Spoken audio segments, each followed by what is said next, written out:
Down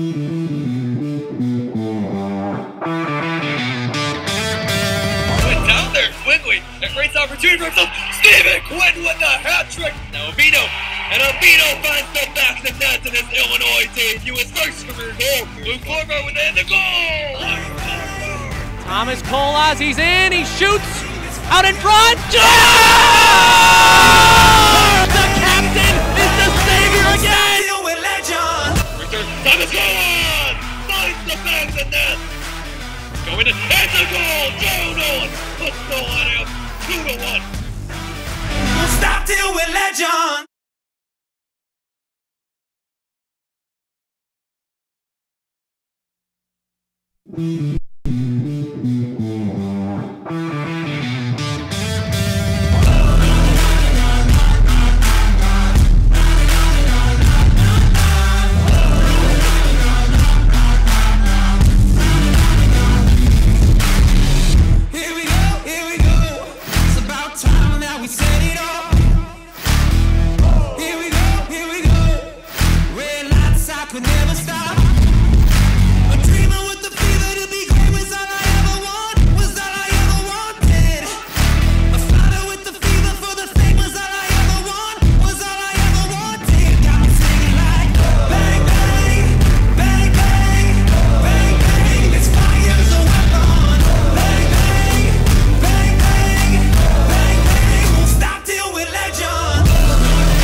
To carry me, there's nothing that's there for me at my door. All the people I know aren't who they used to be, and if I try to change my life one more day, there would be nobody else to save. And I can't change into a person I don't wanna be, so oh, it's Saturday night. Yeah. I pray for the wicked on the weekend. Mama, can I get another amen? Oh.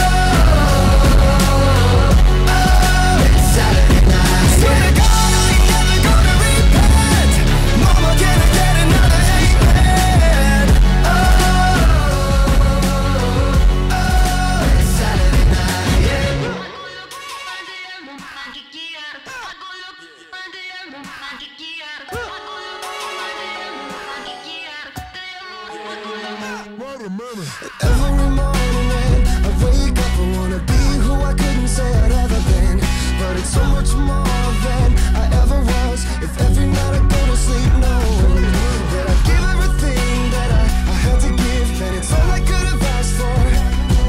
I've been standing up beside everything I've ever said, but oh, it's Saturday night. I'm ready for the wicked on the weekend. Mama, can I get another amen? Oh, it's Saturday night. Swear to God, I ain't never gonna repent. Mama, can I get another amen? Oh, it's Saturday night. Yeah.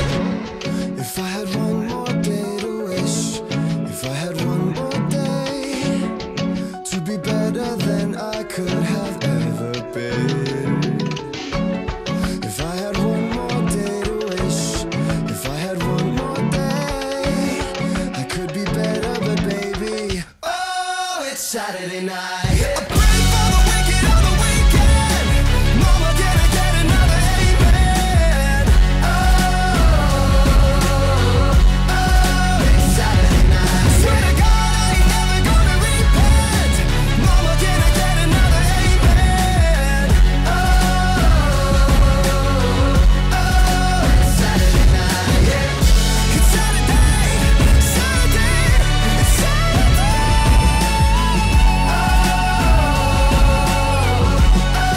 It's Saturday night. Yeah. It's ready to go, it's ready to go, it's ready to go.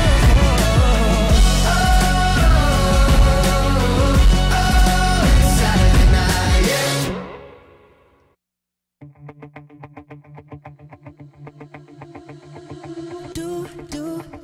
Do you wonder if the feeling is here tonight? 'Cause when it comes, well, you better hold on tight.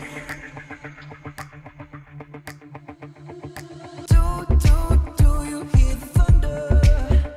Thunder rolling inside your mind. 'Cause when it comes, don't you take your time. Race there like a son of a gun, try to find a little room to breathe. One hand on the beat of the drum, one hand on the gasoline. Mama said don't light that spark unless you wanna feel the heat of power.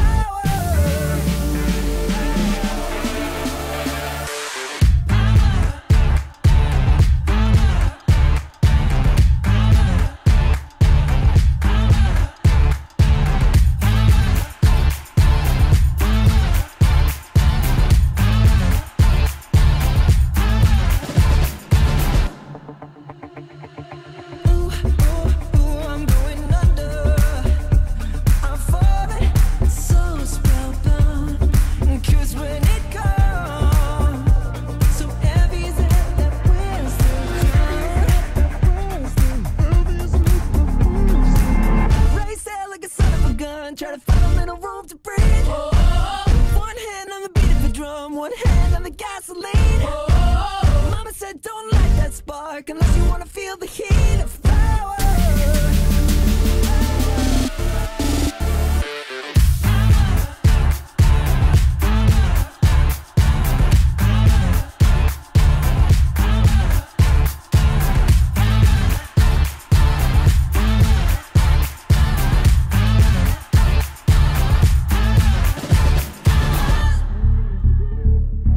You wanna feel the heat?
Will you hold the line? When every one of them is giving up and giving in, tell me, in this house of mine, nothing ever comes without a consequence and cost, tell me, will the stars align? Will heaven step in, will it save us from our sin, will it? Cause this house of mine stands strong. That's the price you pay. Leave behind your heart and cast away. Just another product of today. Rather be the hunter than the prey. And you're standing on the edge, face up, cause you're a natural. I've been it hard as stone. You gotta be so cold to make it in this world. Yeah, you're a natural. Living your life control. You gotta be so cold. Yeah, you're a natural. Will somebody let me see the light within the dark trees shadowing what's happening? Looking through the glass, find the wrong within the past, knowing we are the youth. Caught until it bleeds out of world without the peace, facing a bit of the truth. The truth. That's the price you pay. Leave behind your heart and cast away. Just another product of today. Rather be the hunter than the prey. And you're standing on the edge, face up, cause you're a natural.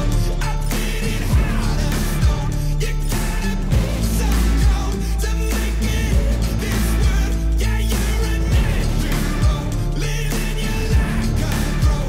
You gotta be so cold. Yeah, you're a natural. Deep inside me, I'm fading to black, I'm fading. Took an oath by the blood in my head, won't break it. I can taste it. The end is a bonus, I swear. I'm gonna make it. I'm gonna make it.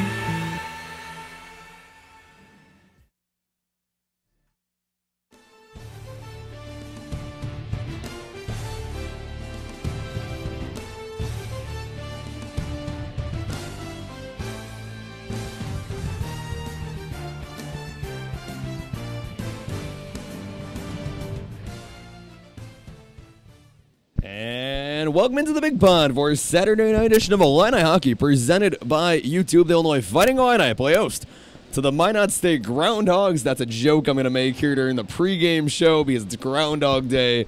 I did my research on the difference between Beavers, which Minot State's mascot actually is, and groundhogs, and apparently there's not much of a difference. But that's the pregame analysis I'll provide for you. But hi everyone, you're watching Illini Hockey on YouTube alongside Anthony Pasquale. I'm Stephen Cohn. Illinois took the series opener last night from Minot State 3-2. Illinois got off 49 seconds into the game. Thomas Colas found the back of the net. Nobody scored again though until the third period. Minot State got 2 goals on Illini rookie netminder Elliot Girth, and the Illini on a 5-man major for Minot State at the end of the game. They got 2 goals from Kacper Ryba, the freshman. He has 15 now this year, and the Illini looking to take essentially the rubber match of this 3-game regular season series between the Beavers and the Illini taking tonight. So I'll bring in Anthony. Anthony, what do you expect in tonight's game? Well, yesterday we saw a lot of Kacper Ryba, especially in that third period, and I expect to see more of the same today. I think that whole first line with Ryba, Bobby Ernsting, and Thomas Colas has played great all year long, and especially when this team needed it most. When this team has struggles offensively, they're always the line that kind of brings the Illini out of that trouble. So I expect to see a lot of them tonight, and I hope they continue to pepper Braden efforts again and maybe hand him his second regulation loss of the year. Yeah, that was a tough break for the Illini last night, down 2-1 there in that third period. Bobby Ernsting had to skate off the ice and leave. He's been battling a variety of lower body injuries here in the spring semester, so basically the last month plus now. And those led into February, so he's out tonight. Thomas Colas moves up to that top line. But let's talk more about that top line, and specifically Kacper Ryba. 15 goals now. He's probably on his way to a 20-goal freshman season. He was only an 18-year-old freshman, so some of these freshmen, they come in 20 years old, 21 years old.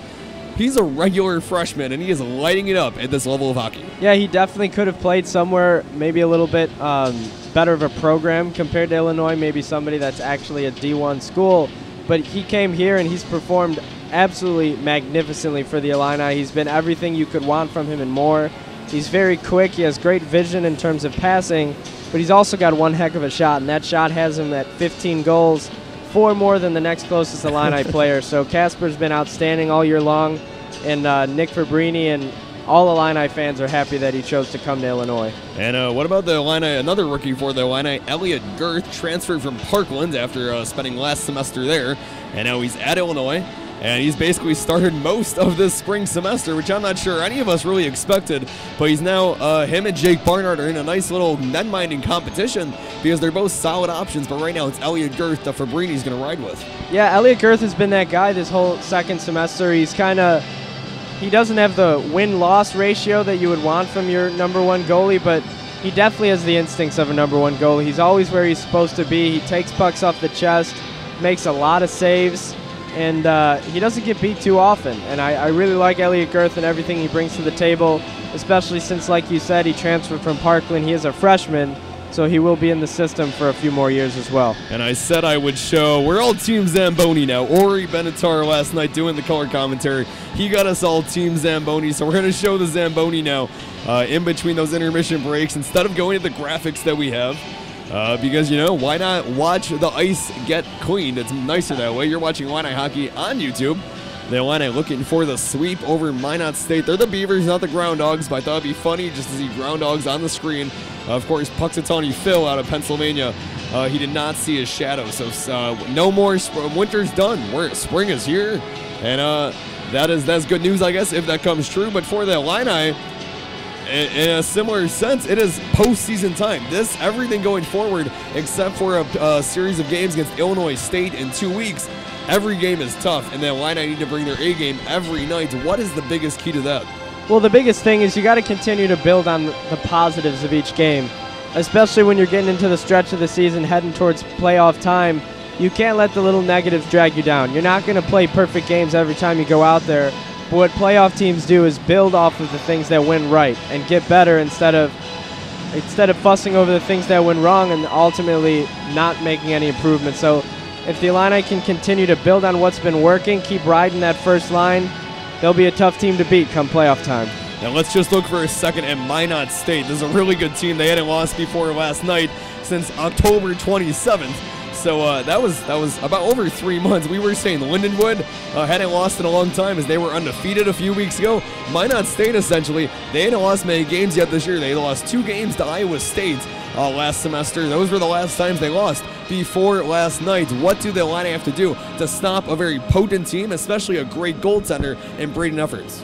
Yeah, this team has only 5 losses on the year, and Illinois handed them their 5th yesterday. And like you said, it had been a while since they were handed that 4th one. So they're a really good team. They're going to come out angry because obviously they don't like to lose. They haven't lost much, and Illinois gave them a loss yesterday. So they're going to come back probably a little bit stronger than Illinois saw them yesterday. But the biggest key to beating them is peppering Braden Efforts. He's such a good goalie, much like the Lindenwood goalie that we saw a couple weeks ago. But Efforts is one of those guys that you could tell he belongs in the net. And the biggest thing for the Illini is to make him uncomfortable, and that way they could score a little bit on him. And one of the things Ori and I pointed out about Efforts yesterday is he's no taller than 5'8", 5'9", a really tiny goaltender.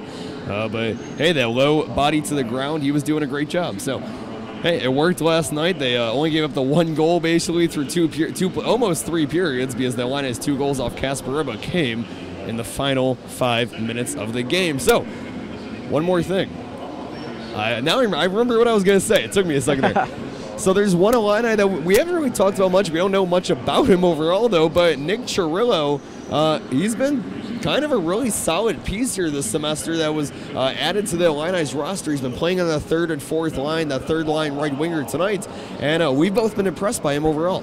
Yeah, if you look at the Illini stats, this isn't a name that's going to jump off the page, especially since he's only been around this second semester, but you look at a guy like this, and what I see in him is I see a spark plug. I see a guy that brings a lot of energy and a lot of hustle to the ice. He's going to outwork you for every single puck, and that's what I like about Chirillo, and I think that's going to be a big thing to watch for. I think maybe he gets his first Illini goal today. Okay, well, let's go into that then. No Illini Hockey pregame show is complete without a score prediction. So do the Illini sweep and pull off the sweep against Minot State tonight? Yeah, I think it's going to be a very tough game. I think there's going to be a goal by both teams early, and then much like yesterday, it might take late into the second and third periods for some more action. But I'm going to say Illinois takes this one 4-2. I think they're going to be up 3-2, and then an empty netter late. So I'm going to say 4-2 Illinois, and the Minot State Groundhogs will get their and a loss on Groundhog Day. It's a really bad joke. No, it's awful. Hey, enjoy the Zambonis. That was the Illini Hockey pregame show. We'll be back in about 8-9 minutes with Illini Hockey as they go for the sweep over Minot State. You're watching Illini Hockey on YouTube.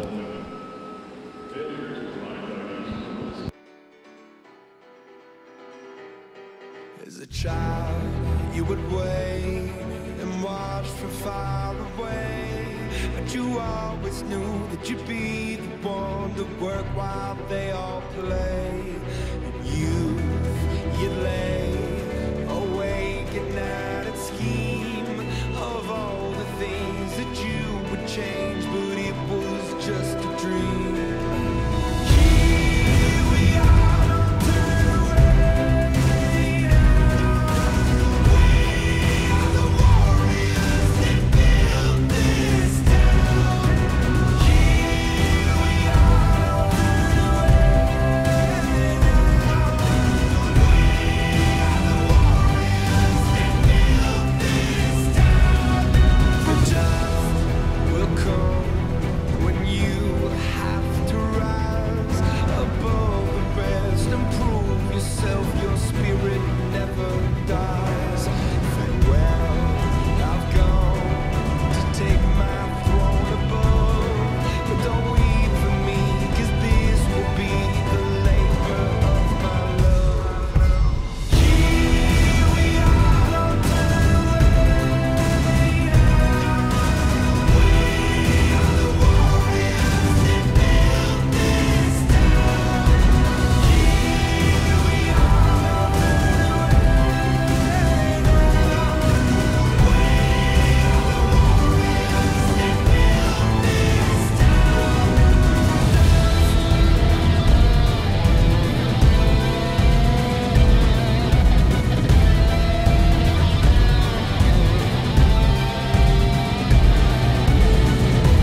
hockey night to night. Tension grows, the whistle blows, and the puck goes down the ice. The goalie jumps and the players bump and the fans all go insane. Someone roars, Bobby scores at the good old hockey game. Oh, the good old hockey game is the best game you can name. And the best game you can name is the good old hockey game. Second period, where players dash with skates aflash. The home team trails behind, but they grab the puck and go bursting up, and they're down across the line. They storm the crease like bumblebees. They travel like a burning flame. We see them slide the puck inside. It's a 1-1 hockey game. Oh, the good old hockey game is the best game you can name. And the best game you can name is the good old hockey game. Third period, last game in the playoffs too. Oh, take me where the hockey players face off down the rink, and the Stanley Cup is all filled up for the champs who win the drink. Now the final flick of a hockey stick and a one gigantic scream. The puck is in, the home team wins the good old hockey game. Oh, the good old hockey game is the best game you can name. And the best game you can name is the good old hockey game. Oh, the good old hockey game is the best game you can name. And the best game you can name is the good old hockey game. Oh, the good old hockey game is the best game you can name. And the best game you can name is the good old hockey game.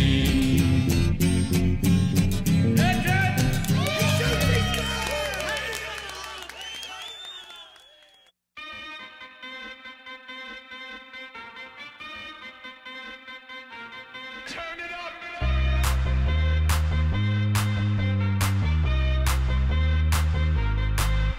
Somebody save your soul, 'cause you've been sinning in the city. I know too many troubles, all these lovers got you losing control. You like a drug to me, a luxury, my sugar and gold. I want the good life every good night, you're a hot one to hold.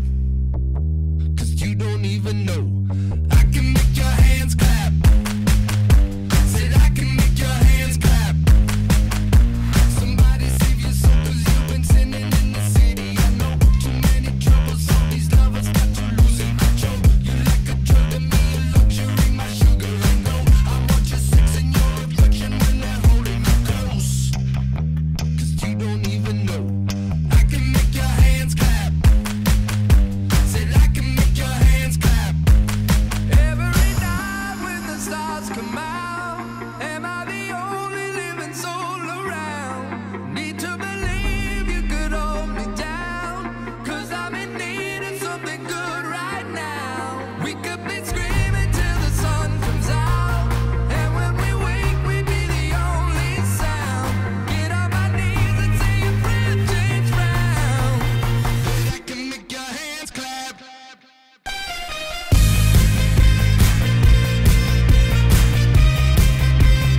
I can make your hands clap.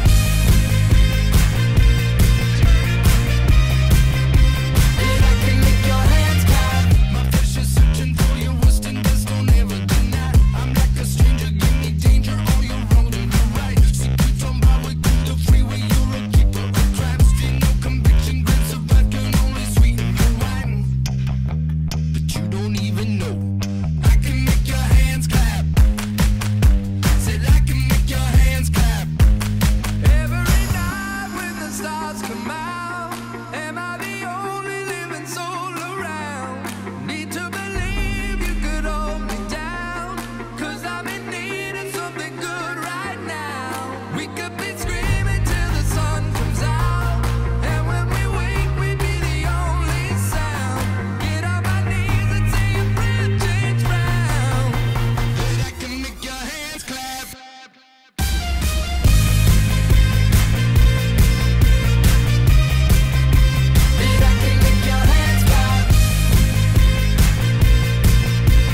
Hey everybody, and welcome back to the Big Bonds here in Champaign, Illinois for a Saturday night edition of Illini Hockey presented by YouTube. The Illinois Fighting Illini looking for the sweep over the Minot State Beavers. Hi everybody, alongside Anthony Pasquale, I'm Stephen Cohn. Illinois got the 3-2 win last night behind 2 late goals from freshman sensation Kacper Ryba, and tonight they'll have a different target in Minot State's net.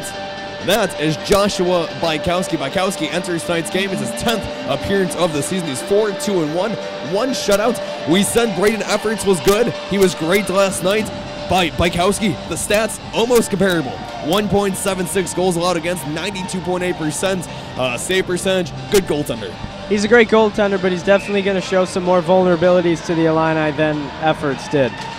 And we are off the Illini for a second straight night. They're in their gray, orange, and blue. Minot State, the Beavers, red, white, and black. They're going left to right here in the first. The Illini going right to left. The Illinois with Elliot Girth, a rookie, in net. The puck is tipped by Opilka all the way over to Kacper Ryba. Had those 2 late goals, has 15 now on the season to lead the Illini, 4 more than any other player. That second place guy, Thomas Kolas, had a goal 49 seconds into last night's game. Over the blue goes Minot State. That puck tipped back. The man goes down. That's Kacper Ryba. And now Ryba has the puck on his stick. Over the block guy and over the blue. Throws it ahead. They're lining over the first change. 19:15 left in the first.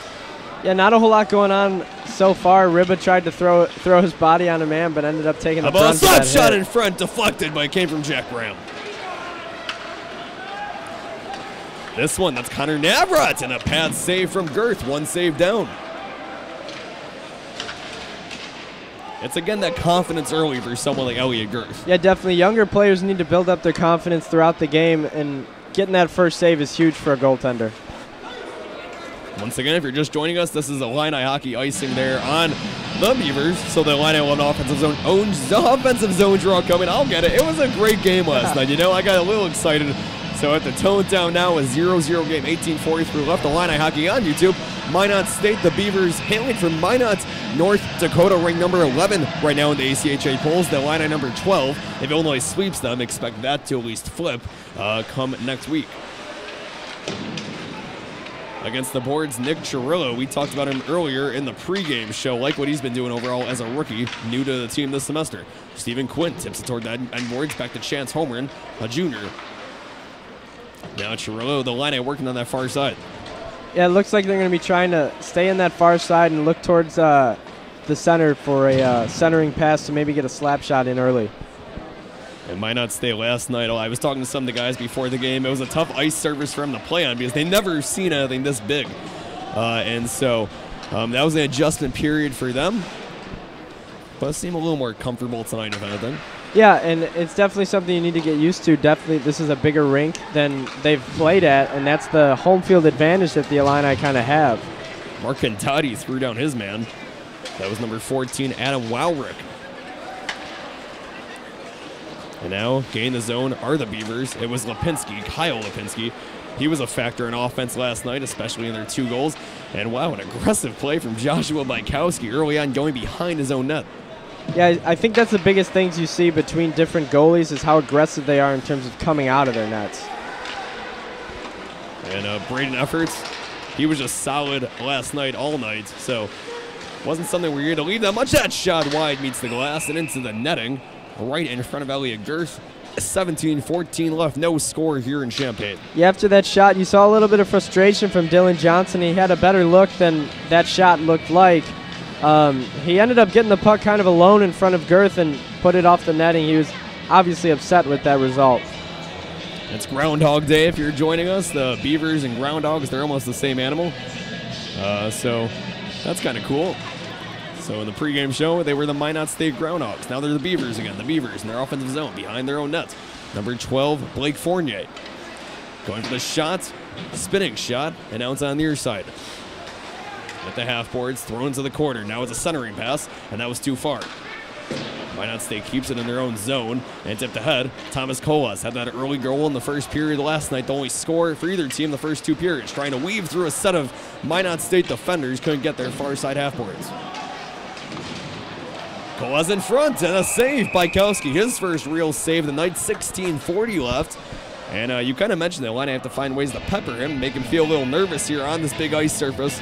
And that was only their first shot in 3.5 minutes. Yeah, and it was Thomas Kolas doing it all by himself. He got into the zone, retrieved the puck after it got hit away from him, and then grabbed it off the boards and whacked it towards Bykowski. The thing about Kolas is he's one of the best players at generating his own chances. But once him and Ryba really work together on that top line, good things happen for the Illini. And of course, Kolas started the last night's game on the second line with Bobby Ernsting in the lineup, but Ernsting out again tonight, as has been the case a lot of this semester so far. But he's getting back and healthy. He keeps trying to give it a chance to keep coming back in the games, and then can't seem to play it a full game. But his day will come because the Illini desperately need one of their alternate captains on the ice. Healy looks a little bit banged up, skating towards the bench. Yeah. And in favor of him, Chance Holmgren comes off, so we'll see Jack Healy get checked out. Hopefully he gets back in the ice because the Illini, they have 13 forwards tonight, but someone like Vince Savino hasn't played that much this year, so the Illini already thin on forwards. And especially with Healy being one of the centermen tonight, might be a bigger loss than just one of the other forwards. Yeah, big task for someone like Neil Novosel to step up in that case in that fourth line. 15:40 left. The puck's in our blind spot, and it's thrown to the center. Bola for Healy.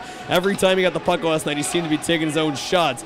And there, Mike Turek stops his penetration going toward the net. And then the puck's loose. No one even saw it. Chance Holmgren passed to Tyler Opilka. The Illini going to try to break out for one of the first times so far tonight. How important is that the Illini are able to set up on offense? Well, yeah, setting up on offense is the biggest key to scoring. Obviously, playing good defense is huge because you're not going to be giving up goals, but if you can't score them, it doesn't really matter. Nick Chirillo tips it ahead, flips it ahead, per se. And the Illini go for a change again. 15 minutes left in the first, so we are ready to goal last night at this point. But not the case tonight. And these teams, it was kind of a slugfest. They just kept taking punches at each other until they were physically taking punches at each other with 5 minutes left, when there was that major penalty. Yeah, this team has turned into one of the bigger rivals for Illinois, I would say. Yeah, they played each other in the ACHA semifinals in the ACHA National Tournament last year. Minot State was the #1 overall seed. The Illini upset them on their way to a national championship game. Lost that spinning shot from Navrat, deflected in front. The Illini trying to break out. Vincevino ahead. Ricky Haddon, they gain the zone. That fourth line making action happen. That fourth line without Evan Sabo again tonight, so filling in Vincevino in his place, Justin Reese, the 13th forward. Savino couldn't handle that pass. 14 minutes left to go in the first. Now the puck behind Minot State's nets. Rick Haddon fighting for it. And the breakout attempt for the Beavers, using his skate to stop that puck. It's with Mark Gandati. It was kind of this very quick style of play last night, too. That wasn't really favoring either team, just very back and forth. Yeah, and time of possession isn't even giving away anything here. It's been a lot of passing and then a lot of clearing from zone to zone. Again. Now Minot State flips it ahead. They'll go for a change. Like, these teams seem very content with playing a 1-0, 2-1 game. And they're very evenly matched in terms of their playing style. They both like to play quick. Foreman shot on, glove save from Girth.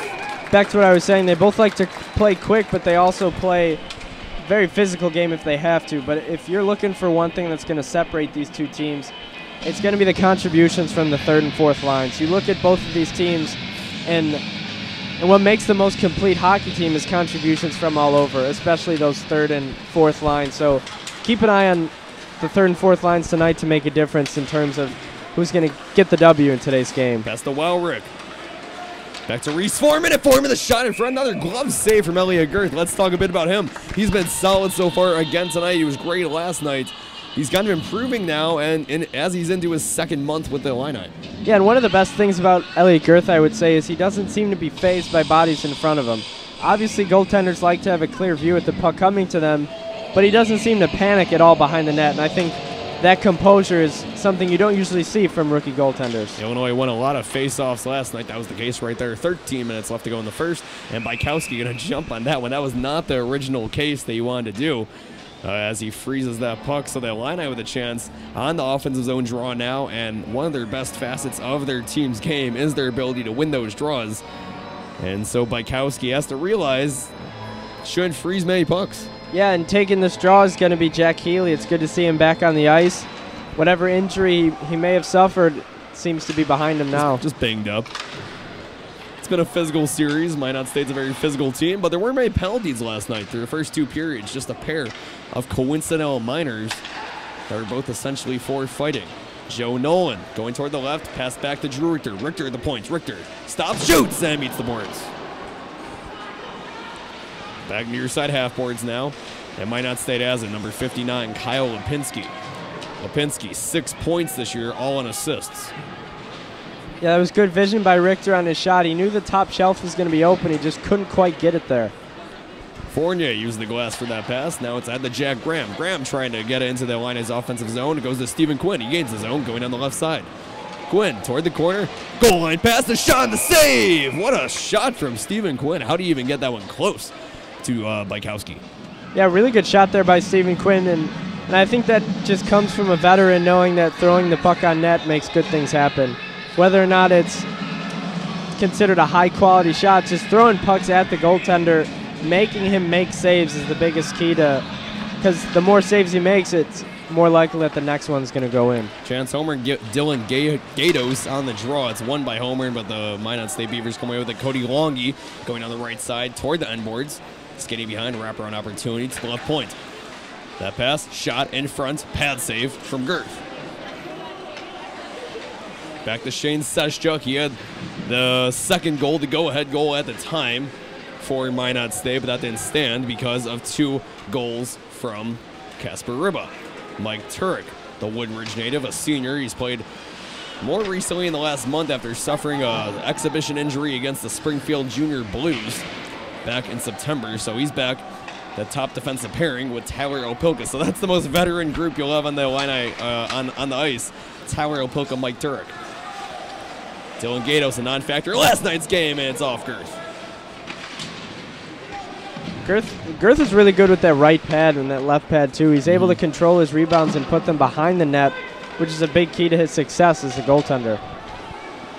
And the icing is canceled out. Minot State touches up on the puck. Under 11 minutes left in the first period. You're watching Illini Hockey on YouTube alongside Anthony Pasquale. I'm Stephen Cohn. 0-0 here in the first as the Illini go for the sweep over the Minot State Beavers from Minot, North Dakota, about 50 miles south of Canada. Most of these guys are Canadian, have thick Canadian accents. That shot again off the pads of Elliot Girth. Here we go, Kacper Ryba over the block guy, over the blue, going down the left side. Stops it off his man, number 51, Eric Bollifer. That one looks like it had to hurt. Yeah, definitely, but that's the unselfishness you need to play with as a defender. You got to sacrifice your body, whether it's your chest or your head in some cases, to stop pucks from going towards your goaltender. Yeah, that did not look like a very pretty moment for Bollifer, because Kacper Ryba has, as we know, a very strong shot off sides on the Beavers.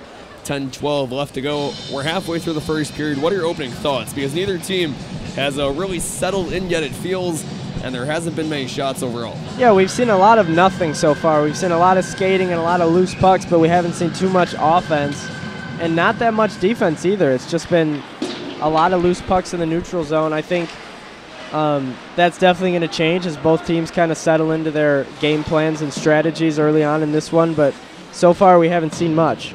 Wade Ragier, the 9th-year head coach for the Minot State Beavers. There, Nick Fabrini in his 6th season for the Fighting Illini. And over the first penalty of the game, Elliot Girth skating off. The Illini going to have the extra attacker. 9:45 left to go.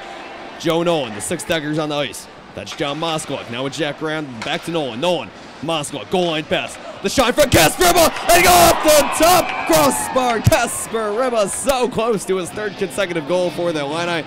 And now they'll go to the power play, but Kacper Ryba again, he is just such a force for the Illini. Yeah, and what a pass by Moskalik, being unselfish and faking the shot, drawing 2 defenders to him, and setting up Kacper right in front. Just barely missed the net, hit the post. That's basically a goal. It really is. That play worked to perfection for Illinois. Yeah, it did 100%, and hopefully they can run something similar that here. We like to see Kacper Ryba kind of creep down back door on these power plays. Maybe he'll get a shot at another goal. That went from goal line to goal line, that pass, midair, and Girth makes the play.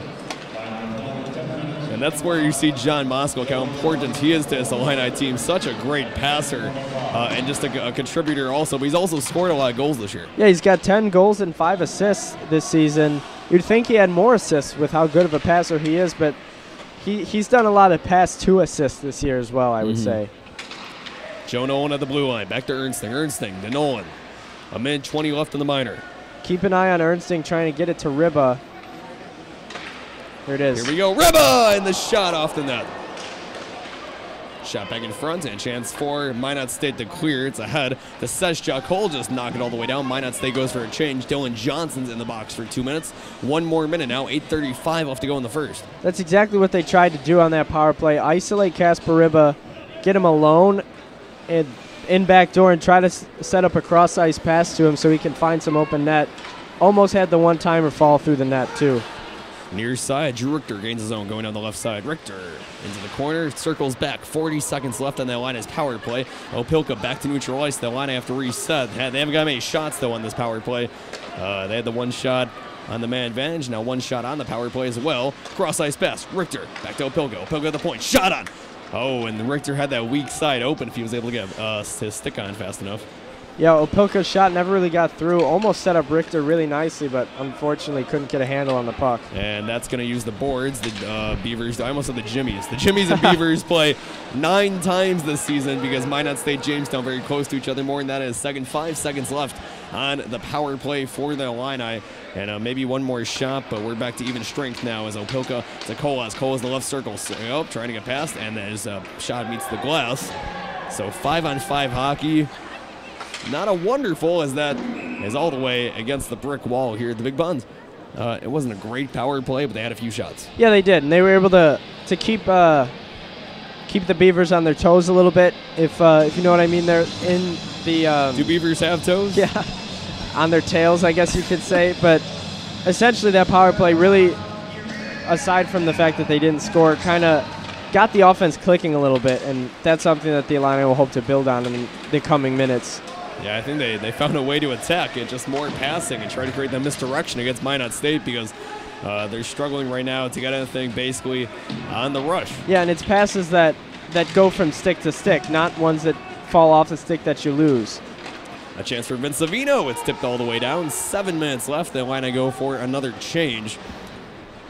And it's been the Kacper Ryba show all weekend long. 2 goals last night, almost 1 goal before that power play started. And almost 1 on the power play. Yeah, and almost 1. So he's just top of the scouting report for every team. And off stick girths is a very tough word to say. And into the netting, 6:44 left to go. You know, we're out of things to say at this point. It's the same thing back and forth. It's just teams hitting it into netting kind of and a lot of stagnant play. Yeah, but I will say that Elliot Girth has played really well along with Joshua Bykowski. Any chances that there have been for both offenses have been shut down by these 2 netminders. Moskowik blocked into the air. Chance homer now. Turning back. Wowrick. Instead, it's Johnson. Johnson had that 2-man minor that sent the Illini to the power play. Hit into the corner, checked into the boards. Here we go. It was from Healy to Moskowik. Moskowik gains his own cross-ice pass. Charlie Salk shot on. Oh, and there was an open net if Moskowik was able to get it. If John Moskowik was a lefty, it'd be 1-0 right now. You heard it here. Charlie Salk, his shot from the blue line is tipped in front of the net.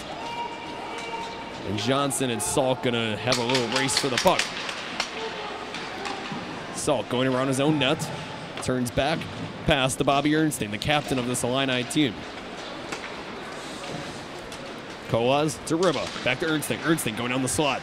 Turns back. Put the D gun at home. Oh, wow. Bobby Ernstein. Wraparound chance. No. We'll go back to the far side corner. Top of your screen. Look at those stick handles. How do you stop this? Yeah, he's looking really good right now. Joe Nolan, he is a snipe, but he won't use it. Back to Jack Graham. Graham. And this is the guy in the Illini's game right now. Use that passing, try to create an open shot. And that's the best way to beat bigger goaltenders as well. Get them moving so they have more time to recover to the other side of the post. Bolifer, his shot meets the glass, and for all intents and purposes, everyone thought that it was going to be Braden Efforts that was going to get the nod again tonight. So it's kind of surprising that Bykowski, I did not expect that. That's what we talked about efforts in the pregame show. He was the guy he's picked up his first regulation loss of the season last night. You'd think he'd get a shot at redemption. Yeah, but not the case. Bykowski in net. He's 4-2-1 in 10 games this year. This being his 10th game. So in 9 games, 4-2-1. The Beavers are just not putting any shots. Here you go with that shot. It's wide. All their shots are wide is what I was getting at. They're not really putting them anywhere near Elliott Girth, and if they are, they've been really easy shots for him to just kind of stuff towards the far corner or near corner boards. Homer and tips it all down, too. Bykowski, he'll freeze it, and I guess he felt footsteps. Yeah, I don't know about that one. If you're a goaltender and you see two of your own guys coming at you, you got to get that puck away because now there's an offensive draw, and like we mentioned earlier, you pointed out really well, the Illini win faceoffs in their own zone, so it's something that might not have been the best move there by Bykowski. And Efforts was not freezing many pucks last night, and Girth has not either this weekend. So, that was something else that I don't know. That's just kind of the difference so far tonight. That the line have had more offensive zone chances because a few freezes by Bykowski right in front of the net. That shot is wide, goes to near side half boards. 4 minutes left in the first. See, there's Chirillo again hustling every puck. He's trying to earn his spot there in the third line. That top 6 is kind of taken, so it's a battle right there in the bottom 6. He's definitely out of a spot right now. Sezchuk had the second goal for the Beavers last night. He's their leading scorer with 11. To the left circle they go. In front, shot wide again. Yeah, no, they're getting nothing to Girth right now. Yeah, they really aren't, and I think a lot of it has to do with the physicality, especially by defensemen like Opilka and Turek. They've both been hitting a lot of men today and knocking a lot of guys off the puck, and I think that's a big reason they haven't been able to get much towards Elliott Girth. Here we go with Joe Nolan, though, and I went for another change. Nolan will just tip it all the way ahead. Or actually flip it ahead. I don't know why I'm saying tip so much. These are not tips. These are definite passes from the blue line. Davis Sheldon. He had the first goal for the Beavers last night. That tied it up at 1 there in the third period. But he's not much of a goal scorer himself. And the Beavers don't put up a lot of goals. Like Lindenwood, they could put up 10 goals a game. That is not the case for a team like Minot State. But with the goaltenders they have, they can afford to not score too much and still get by with wins. It's been proven. They've won a lot of games. They've won them fairly low scoring as well. But when your goaltender's only allowing 1 to 2 goals a game, it's pretty easy to find a bunch of W's. That was a really good defensive shift by Jack Graham. He was able to use his stick very well to poke 2 pucks away from Beaver sticks. Into the corner. That's our blind spot on the right side. Mark Kendati.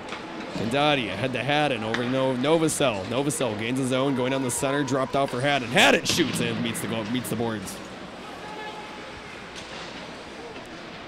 2:10 left in the first period. No score here in Champaign at the Big Bond. You're watching Illini Hockey on YouTube. Minot State in Illinois. Another shot wide. Pretty, not much happening here in this first period. Yeah, there really hasn't been. There's been a couple of good chances for each team. More for the Illini, I would say. But not a whole lot of action. Yeah, one of those games where it's just like, it's going to be someone just breaks out eventually and finds a goal. But neither team pulling ahead yet. Boliford in the left circle shoots. And the Illini's defenders in front, you mentioned it with Jack Graham, but it's basically up and down those defensemen. They are getting their stick on every puck. Here's one chance for Luck. And he meets 2 Illini, and his shot's wide. They're having a really tough time putting pucks at Girth. They're getting a lot of shots off, but not any of them are really close. Bobby Ernst, and the shot's wide again. That's the case so far. None of these shots are meeting any goaltender. And that's probably a testament to how suffocating the defense has been as well. And the last shot that Locke had right from the left circle, it was a spinning shot. Like, that's not the kind of thing you want. Stephen Quinn, a chance. Quinn is saved by Bykowski. Finally a shot on net. Yeah, that took, what, 3? I think that was 3.5 minutes without a stoppage in play. Yeah, it definitely was, and it's good to see Stephen Quinn kind of back in his own a little bit. He suffered a couple injuries late last semester, early this semester.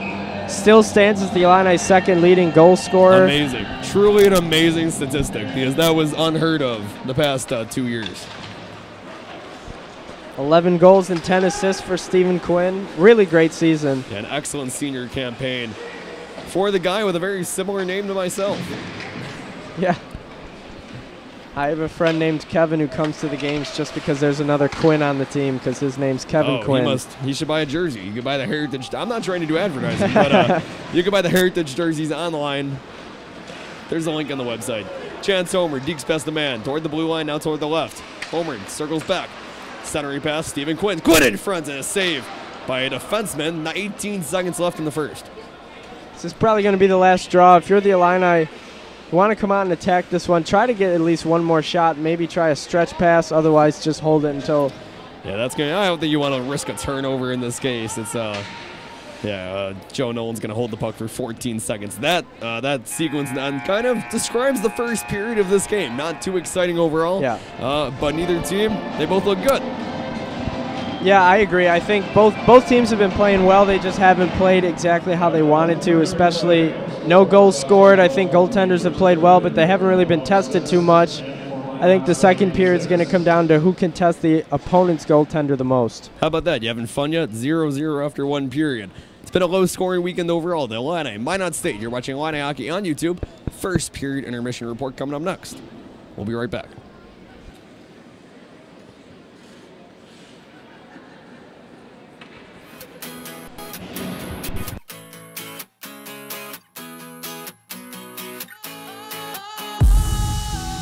Sometimes I get a good feeling, yeah. I get a feeling that I never had before. No, I get a good feeling, yeah. Oh, sometimes I get a good feeling, yeah. I get a feeling that I never had before. No, I get a good feeling, yeah. Yes, I can. Doubt better leave. I'm running with this plan. Pull me, grab us in the bucket, can't have me. I'll be the president one day. January 1st. Oh, you like that gossip? Like you the one drinking what gossip.com. Now I got a word for your tongue. How many Rolling Stones you want? Yeah, I got a brand new spirit speaking and it's done. Woke up on the side of the bed like I won. Talk like the wind in my chest to that sun. G5 in the US to Taiwan. Now who can say that? I wanna play back. Mama knew I was a needle in a haystack. A whole body boy, plus way back. I got a feeling it's a rap. ASAP. Sometimes I get a good feeling, yeah. I get a feeling that I never had before. No, I get a good feeling, yeah. Oh, sometimes I get a good feeling, yeah. I get a feeling that I never had before. No, I get a good feeling.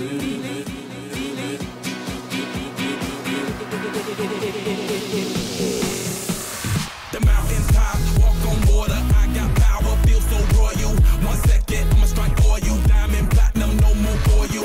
That adrenaline, never giving in. Giving up's not an option, gotta get it in. Witness, I got the heart of 20 men. No fear, go to sleep in the lion's den. That glow, that spark, that crown. You're looking at the king of the jungle now. Stronger than ever, can't hold me down. 100 miles gunning from the pitcher's mouth.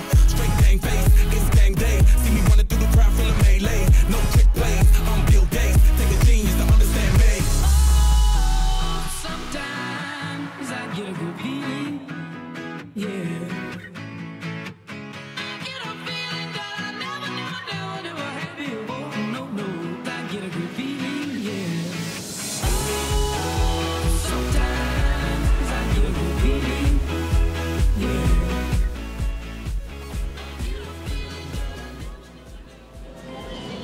And hey, everybody, welcome back to the Big Pond in Champaign, Illinois, at the Illinois Ice Arena. It's the first period Illini Hockey Intermission Report, presented by YouTube. The Illini and the Minot State Beavers, after one period, tied at 0 alongside Patrick Catazone.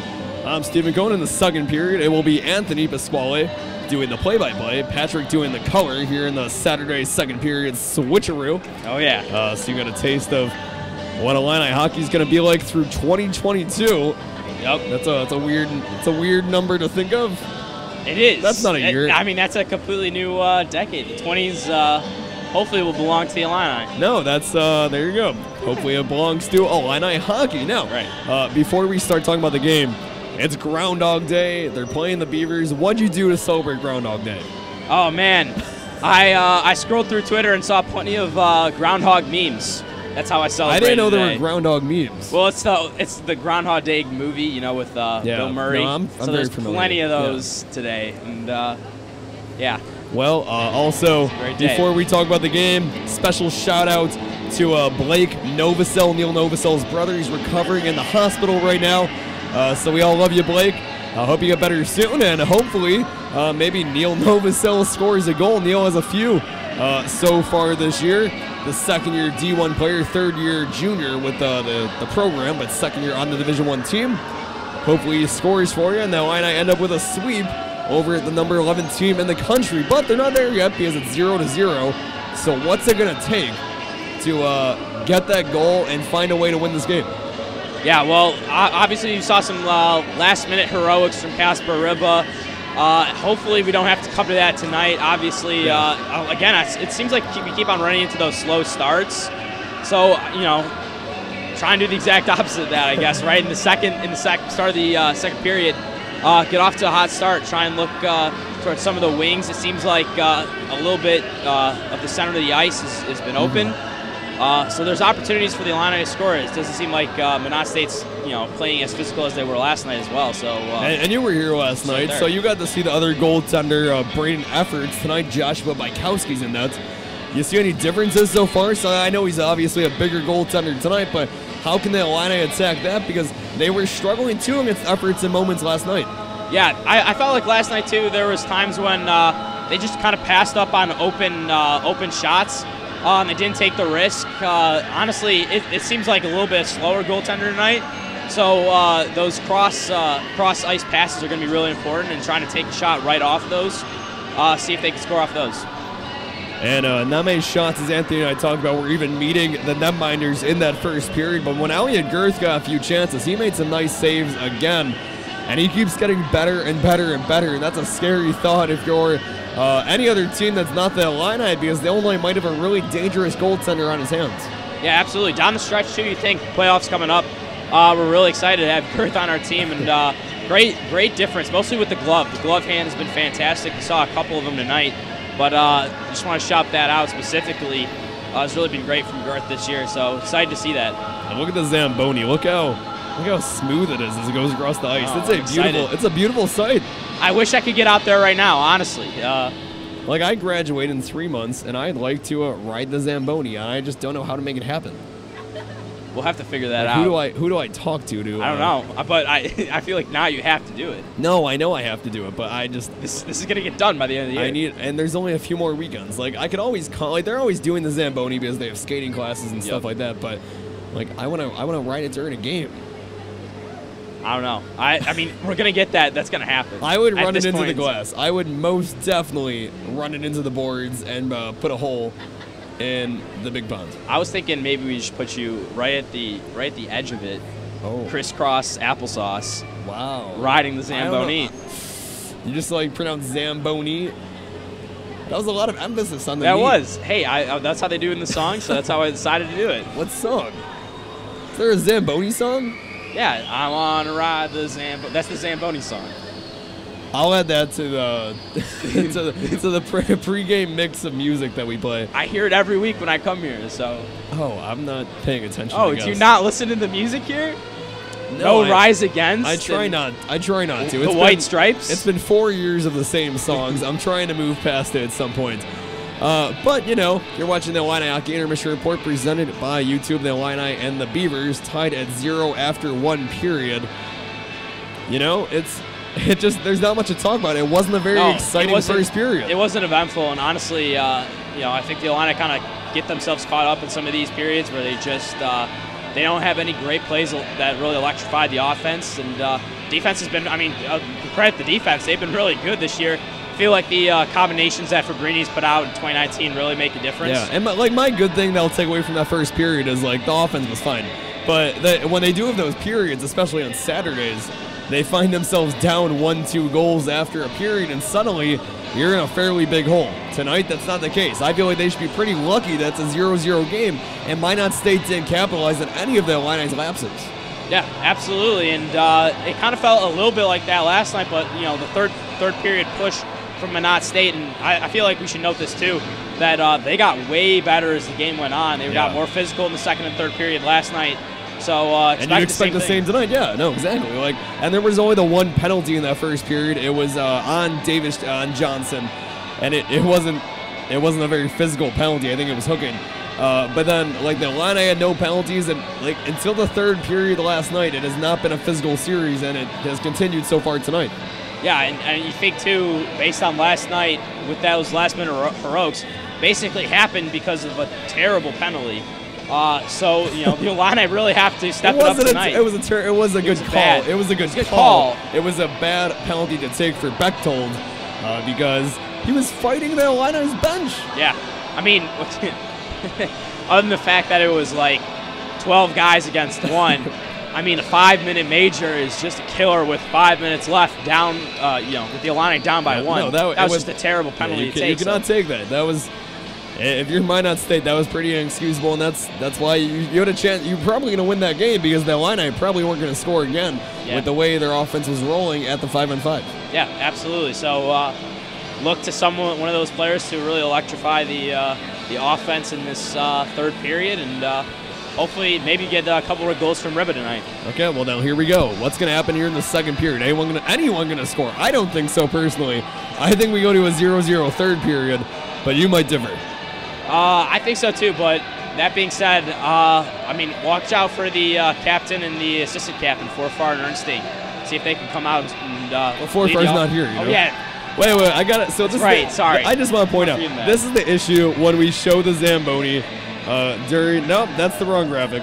This is the issue when we show the Zamboni during intermissions, is the camera turns off sometimes, and I am not within arm's length of the camera up here in the treehouse. Right, you can't reach it. That's going to happen every once in a while. We'll show a random graphic. No, I know. Well, not during the game. No, just no, during intermission. So who's going to score it? Anyone? I mean, I guess we'll go for Ernstein, but it's you know, it's who's hot. I mean, honestly, Forfar mentioned beginning of the year that Kolas was going to get hot, so and he has been. So maybe look to him too.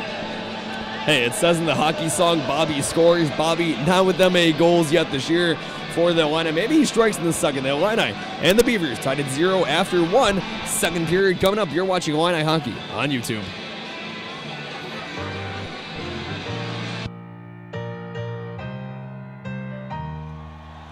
You know I'm back, like I never left. Another sprint, another step, another day, another breath. Been chasing dreams, but I never slept. I got a new attitude and a lease on life is a piece of mind. Seeking a find I can sleep when I die. Want a piece of the pie, got the keys to the ride and shit. I'm straight. I'm on my way, get up my way. I'm running late. What can I say? I heard you died twice.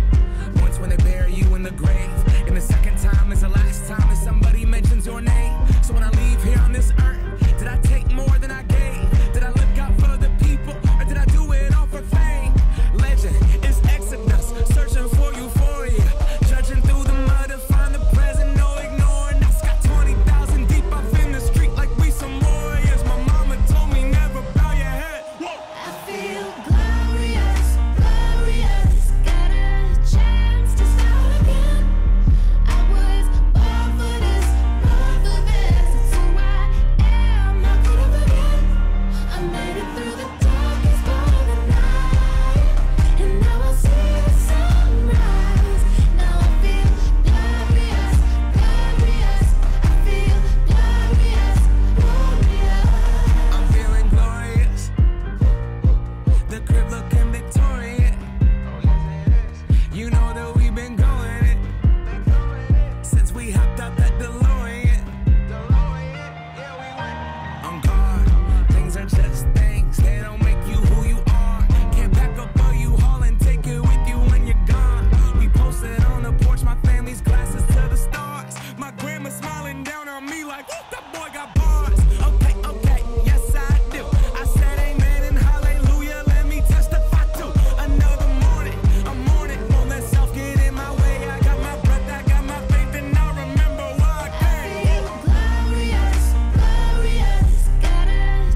Second period of Illini hockey coming up next.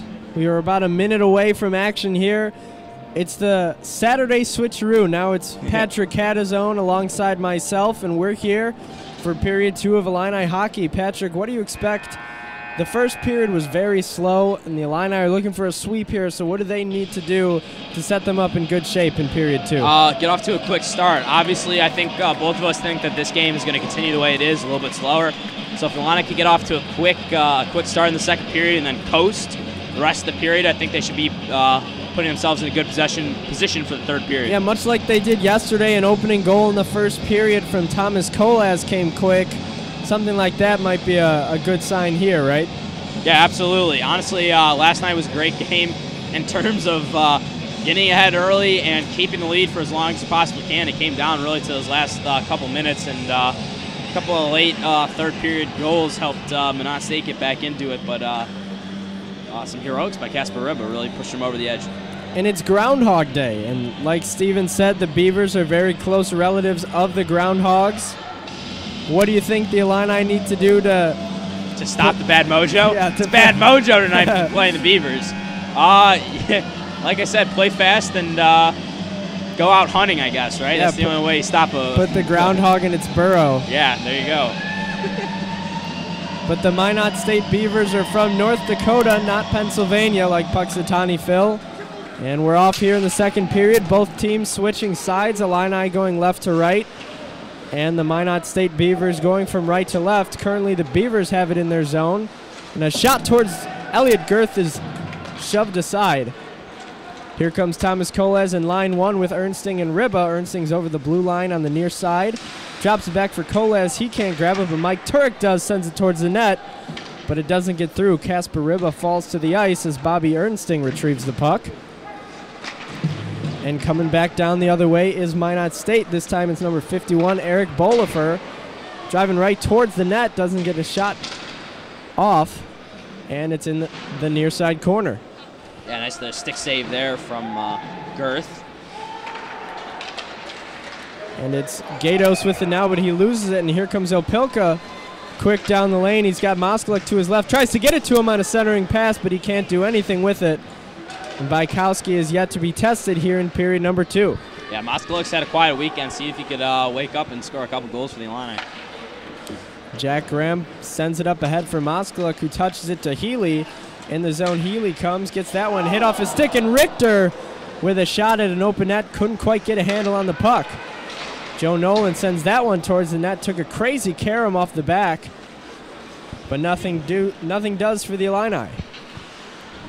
Yeah, now getting stuck in the corner. Illini got to try and get something going, try and spread the puck out a little bit more.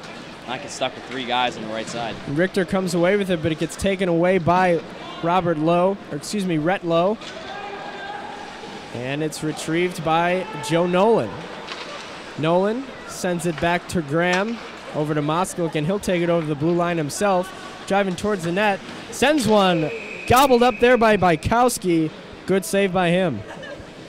Yeah, not a great shot. I'd like to see that one closer to the circle for the Illini, but good to see a couple shots early from the Illini and trying to get on a roll early. So yeah, definitely what we want to see. Yeah, it's still playing a little bit slow, but there's been more chances early on in this period than there were in the beginning of the first period. And now it's Chance Holmgren and Davis Sheldon, who scored yesterday on the faceoff. It's won by Sheldon. Now here comes Minot State. It's Grayson Neufeld with it now, and he sends it up towards Joe Nolan. Joe Nolan catches it, keeps it, fans on it, and here comes Minot State. Centering pass, off one stick to another, and scores! This time it's Dylan Johnson, the 6'4", 245-pound forward, who sends that one to the back of the net. Yeah, Joe Nolan just kind of missed the puck there and left Jack Graham out on an island. 3 guys against just 1 defender, and that one ends up at the back of the net. Not a whole lot you can do there. And went off the stick of 5'7" forward Adam Warwick to the stick of 6'4" forward Dylan Johnson. 9 inches between the two of them. Probably had to do a little bit with why that one went in. Yeah. Absolutely. And Minot State clears it down, rings around the boards. The Illini look to retrieve it.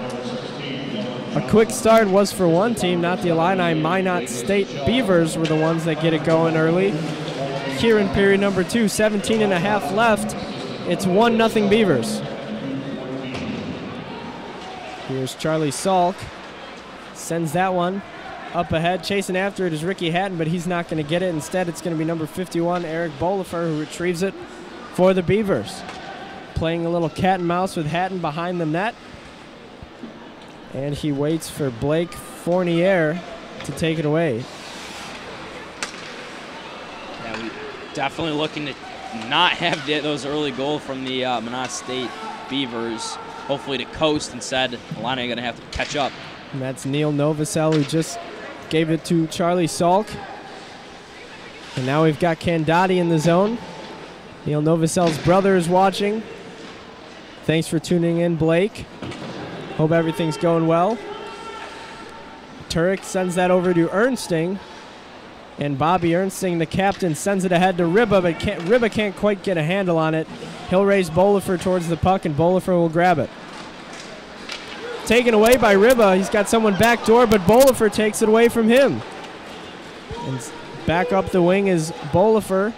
Sends a backhand flipper towards Girth, but Girth gobbles it up.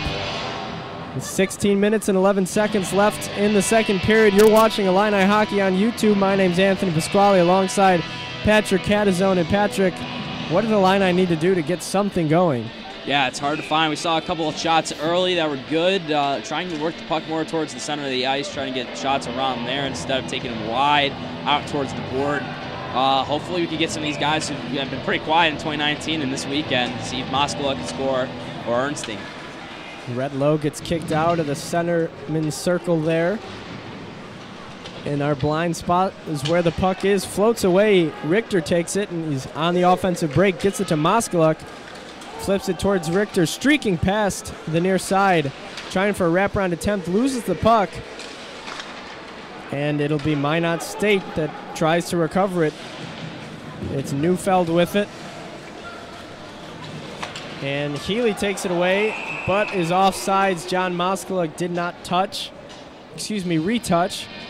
And an offside penalty on the Illini. Yeah, Moskaluk just missed there, and I think Healy just wasn't looking right, so he took it across the blue line without looking, and we're going to get caught for that offsides every time. But nice takeaway there from the Illini, trying to get something going. It looked like Healy was going to have a good shot at putting one past Bykowski as well. That's a break for the Beavers, I would say.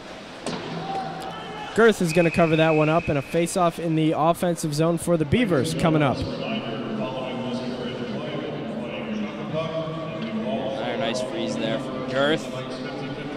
He's playing fantastic. He played great last night, and he's been pretty good so far, except for the one mistake. But can't really blame him too much for that.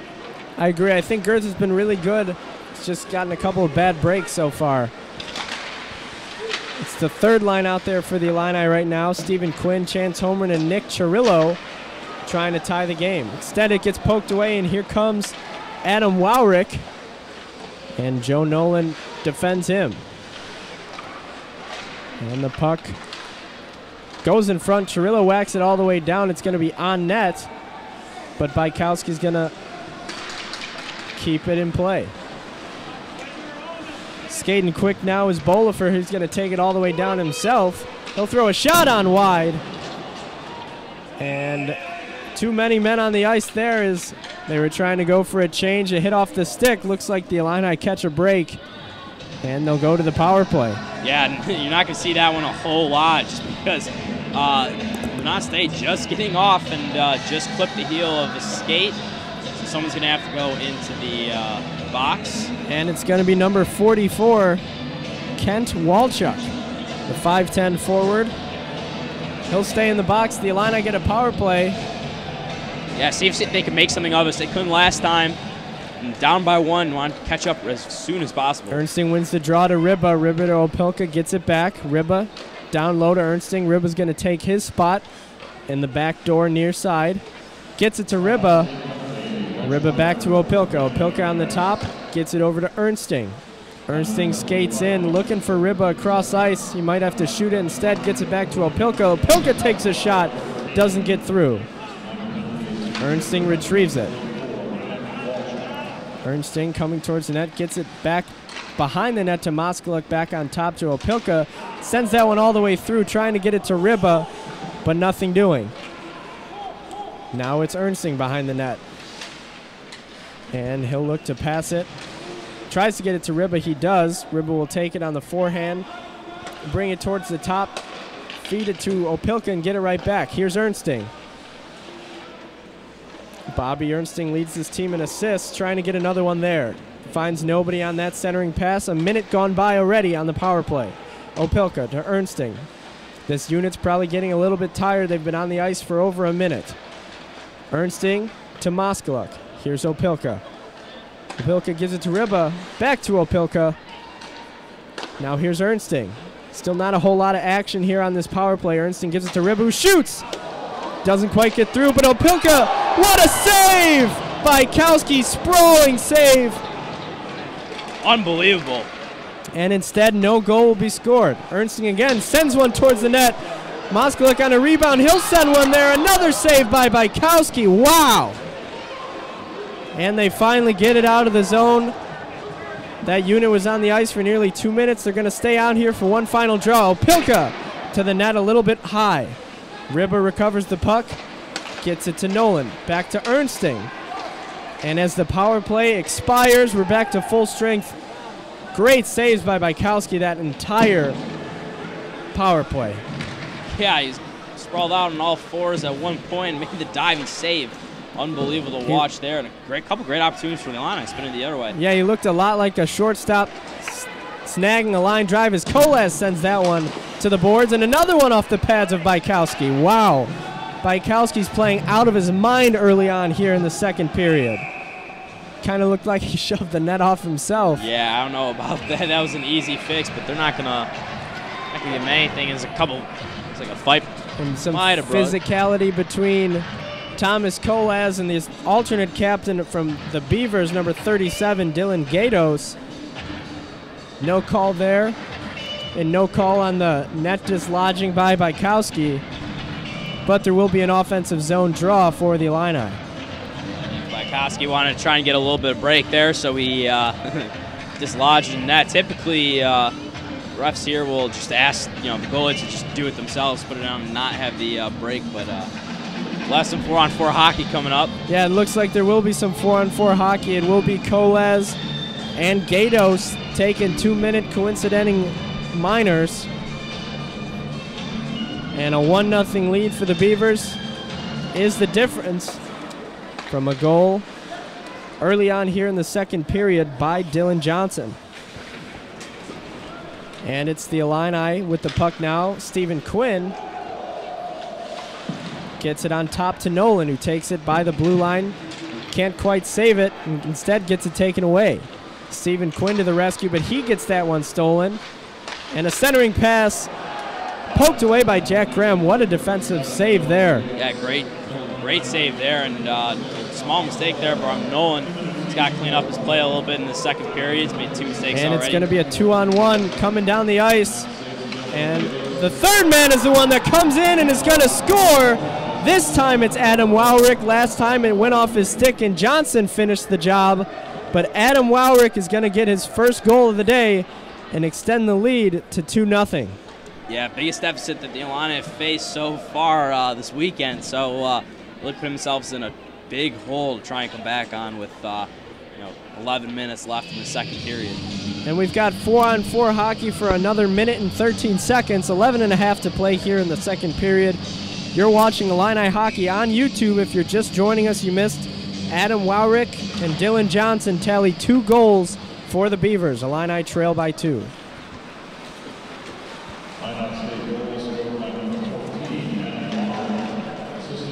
Puck behind the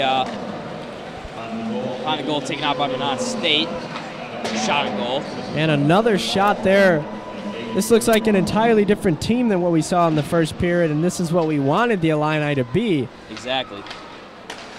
Ryba to Ernsting, that first line back out there, probably the best chance for the Illini to score. Ryba with some space, takes it, flips a backhander just above the post, or the crossbar.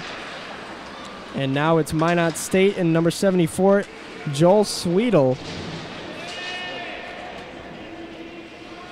Yeah, Illini getting into an earnest scrap here with only 22 seconds left. A good opportunity to get the 4-on-4 out with trying to bring Kolas back out and get to even ice because Illini need to spread the puck out way more than they have in the second period. Yeah, the referees aren't going to freeze this one in the corner, but they've been scrumming at it for a while. It's in our blind spot. No whistle is blown yet, and the coincidental minors have expired.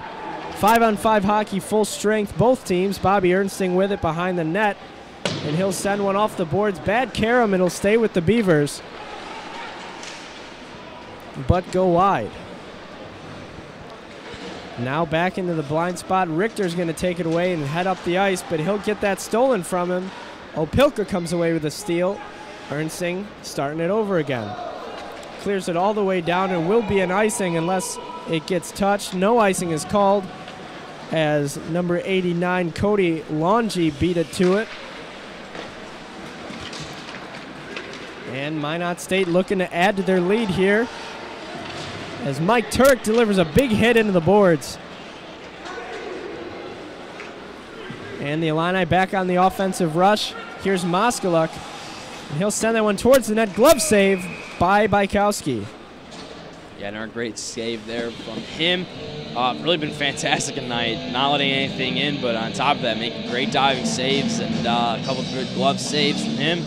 And Illini keep on taking that shot from that area outside the red circle, close to the red line. It's not the great shot you want to see. It's hard to make. And Stephen Quinn retrieves that off the draw. Chance homer and wins another one. Mike Turk tries to send that one on, but it gets blocked by number 68, Jordan Robertson. And here's Bolifer, who sends it into the stomach of Elliot Girth. Good save from him. Good to see he's still positive after giving up the 2 goals, but not a whole lot he could do on those 2 goals. Just great offensive plays from Minot State, and you mentioned it earlier, so what we want to see a little bit better cross-ice passing, getting into the open guy with no one except for the goalie in front of him. So. And the Illini win after that little scrum following the face-off and try to get it back in the offensive zone. Chirillo's going to have a shot to race his man to the puck and win. He does. He snaps it back towards Stephen Quinn behind the net, and Chirillo gets it right back. It's Jack Graham who sends it to the net. No redirection, so a pretty easy save there for Bykowski. In the corner is Chirillo, trying to gain the puck for Joe Nolan and company. Nolan fighting it for him well, and had to switch it homer in. And it will be the Beavers who get the puck, but it's right back to the Illini. Into the zone it comes. Chasing after it is Vince Avino in that 4th line. Neil Novosel and Vince Avino attacking the puck, but instead it's going to go all the way back to Kyle Lipinski and the Beavers. Ricky Haddon takes that one off the chest, and Charlie Salk gets it right back into the zone for the Illini. Not much happening the last few minutes. A lot of missing passes. Looks like the Beavers are finally going to settle it down. It's Lipinski with it. Sends it ahead, but it's recovered by the Illini. Back and forth hockey we're playing here. Not much happening since the second goal scored by the Beavers. Adam Wowrick made this a 2-0 game, and since then, haven't seen much action. No, you haven't, especially not from the Illini offense. Still haven't got anything going. Kind of caught into a slow start the last couple games. Vince Avino heads off. Fresh legs on the ice as Ricky Hatton chases after this puck. Kacper Ryba in the first line back out there. Ryba relentlessly attacking, trying to get the puck in an offensive draw as Neil Novosel hits that one out of the air off of his hand. He looks a little bit dinged up, and he'll head to the bench. And here's Thomas Kolas, who gets it ahead to Ernsting. Kolas is going to take a centering pass. What a save by Bykowski again. Opilka tried to slam it home, but the right pad of Bykowski said no thank you. Great save there once again. Man, we've seen a whole lot of those tonight. Here's Bobby Ernsting, flips it over to Opilka. We've got Ryba in the slot. He'll take a shot. That one gets deflected wide. 6.5 to go here in period number 2. Bobby Ernsting and company trying to cut this deficit to 1 as that shot hits off the chest of Bykowski. Here's Kolas. Over to Turek. Back to Kolas in the slot. Working on the backhand. Brings it back. Turek over to Kolas again. Rings it around. He's got some space. He'll take a shot with not much on it. And it's covered up by Bykowski. Yeah, Bykowski really coming in clutch here in the second period. It almost feels like it should be a 2-2 game now. With some of these shots that are coming from the Illini, but Bykowski's been saving them. And man, it looked like there was an open net, but he's been covering them up real quickly. Yeah, he's been playing an outstanding goalie here in the second period. Really big fan of the way Bykowski has been playing.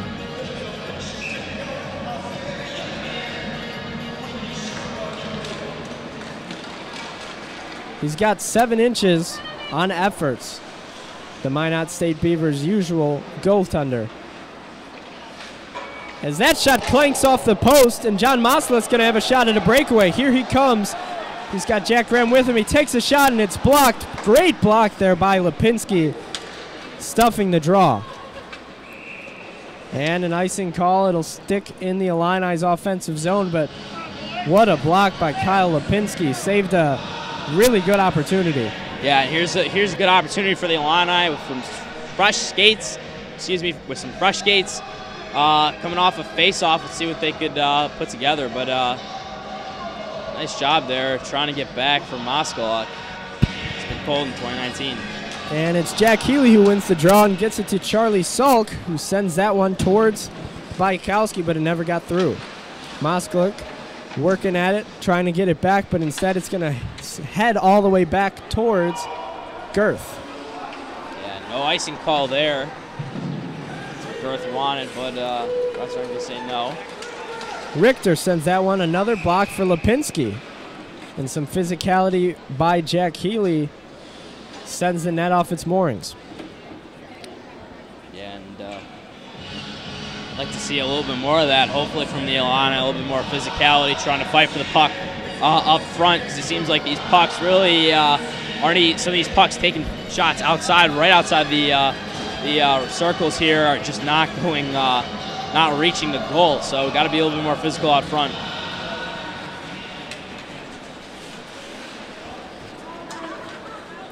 And with it now is Bolifer.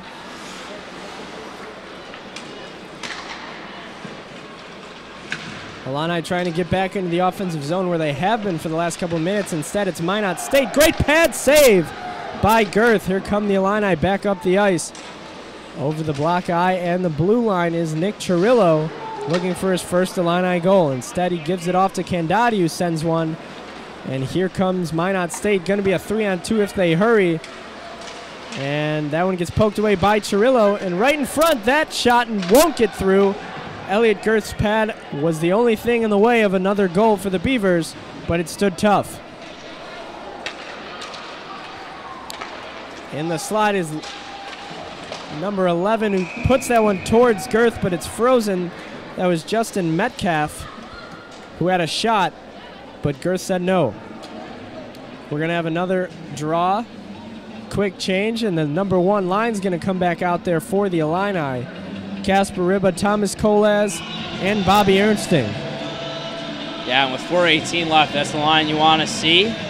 See if they can win this face-off and immediately put it into the offensive zone. Here's Thomas Kolas. Fans on that pass, gets it back, flicks it over to Turek, and a turnover. Coming back up the ice is the Beavers. Can't quite see the puck as it is in our blind spot. Coming away with it looks to be a shot towards the far side boards. And it's Tyler Opilka trying to get it away. Ernsting's going to send it across the boards for Kolas to pick up and move along. He gains the zone, sends one off of the skates of Loungy. Now here's Ryba. Ryba shoots one, and that one's not anywhere close to the net as it deflected and went wide. 3 minutes and 23 seconds remain here in period number 2.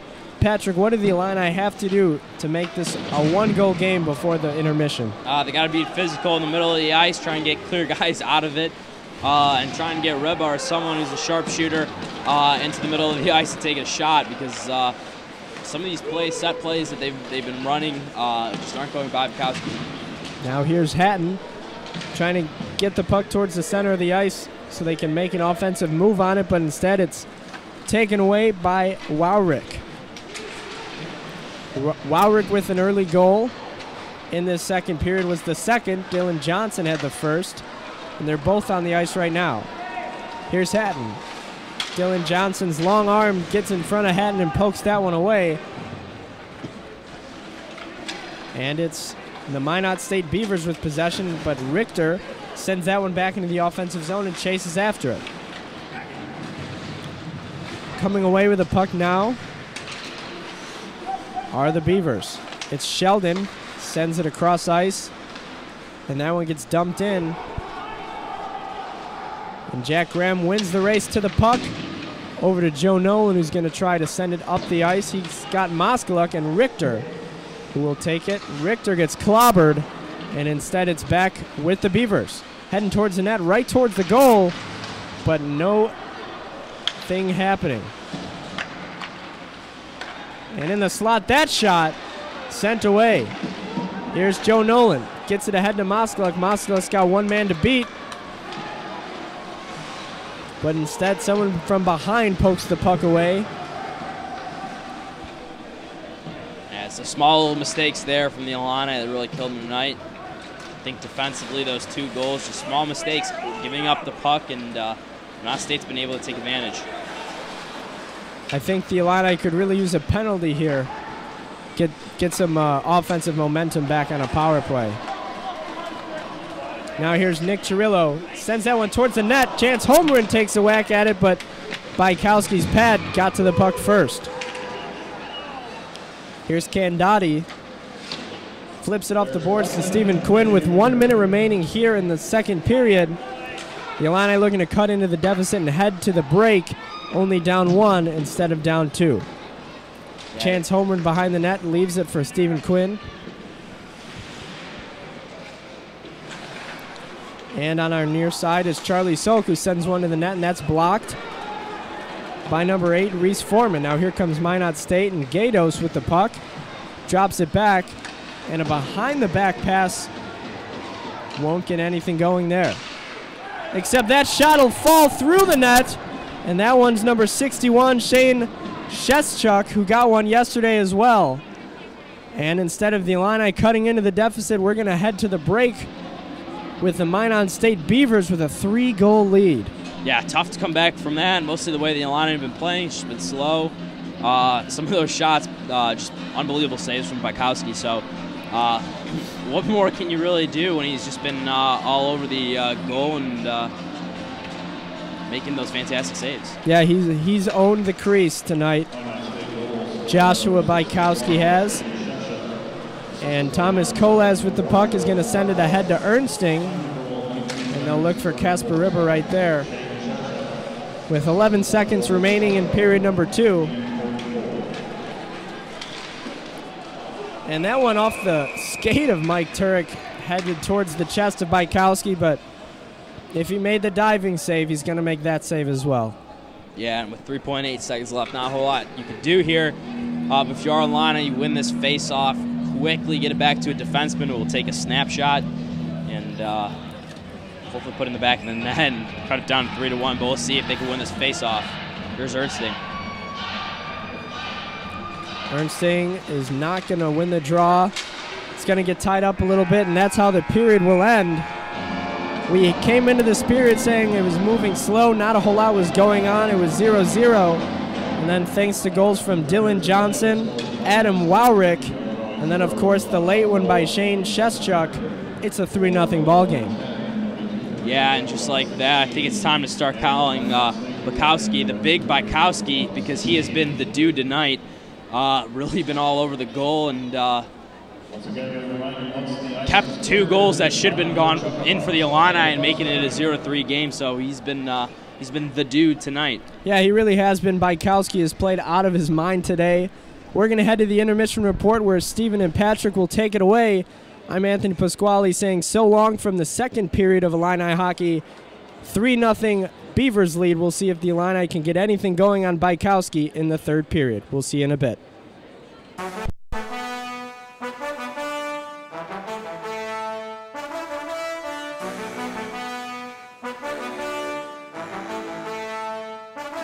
Coming in unannounced, try my nails on the tile. I just follow your sin, you can just follow my smile. All of your flaws are aligned with this mood of mine. Cutting me to the bone, nothing left to leave behind. You ought to keep it concealed, just like I was a weapon. I didn't come for a fight, but I will fight till the end. And this one might be a battle, might not turn out okay. You know you look so Seattle, but you feel so LA.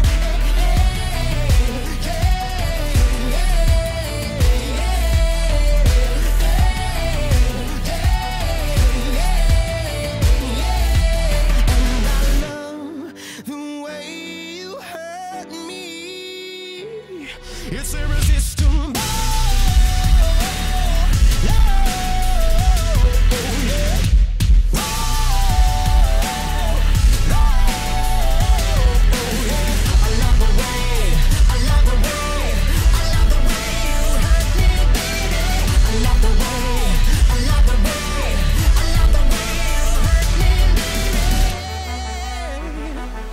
I'm gonna get you to burst, just like you were a bubble. Frame me up on your wall just to keep me out of trouble. Like a moth getting trapped in the light bulb fixation. Truly feel love, baby, I'm talking no inflation. Too many war wounds and not enough wars. Too few rounds in the ring and not enough set of scores. Too many sharks, not enough blood in the waves. You know I give my love a fall at a net.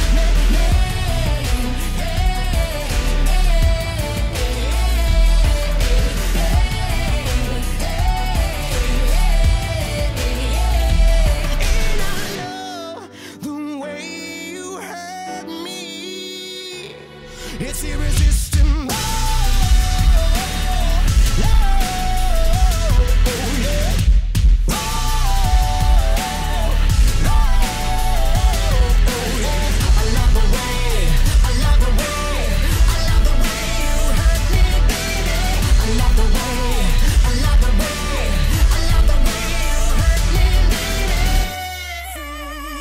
Your secondhand smoke, secondhand smoke. I breathe you in, but honey, I don't know what you're doing to me. Mon chérie, but the truth catches up with us eventually. I try to say little, but I'm no good at lip service. Except when you're yours, me for more. I'm coming for you and I'm making more. I still love the way I hurt you. It's irresistible.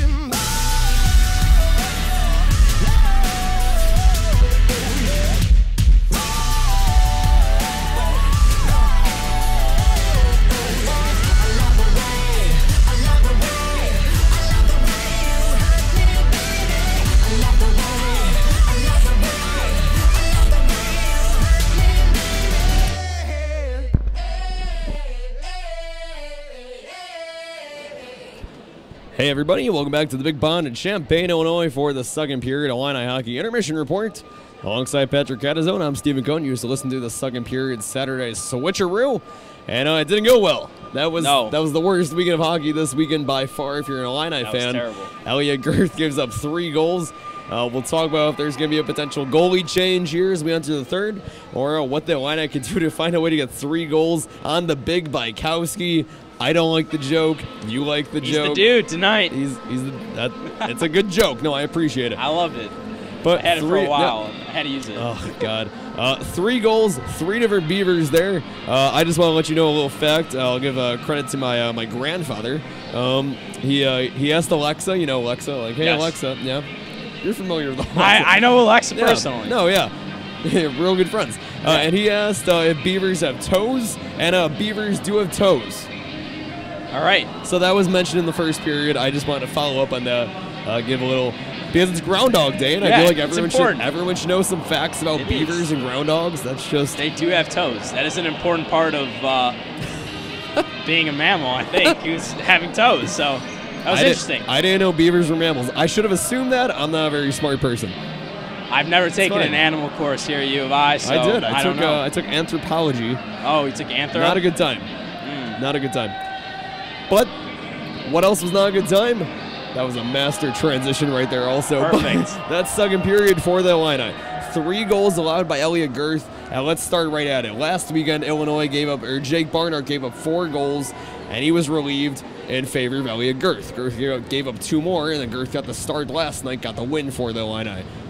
Well, we see a similar thing tonight, where it's going to be Jake Barnard's turn now to finish out this game after Girth really couldn't hold it together there in that second period. Yeah, I hesitate to really blame it on Girth, but some of those goals, you just got to flash your glove or do something to save them. But, yeah, I think you probably go with Barnhart. Obviously, I think some of them are defensive lapses, like Nolan lost the puck.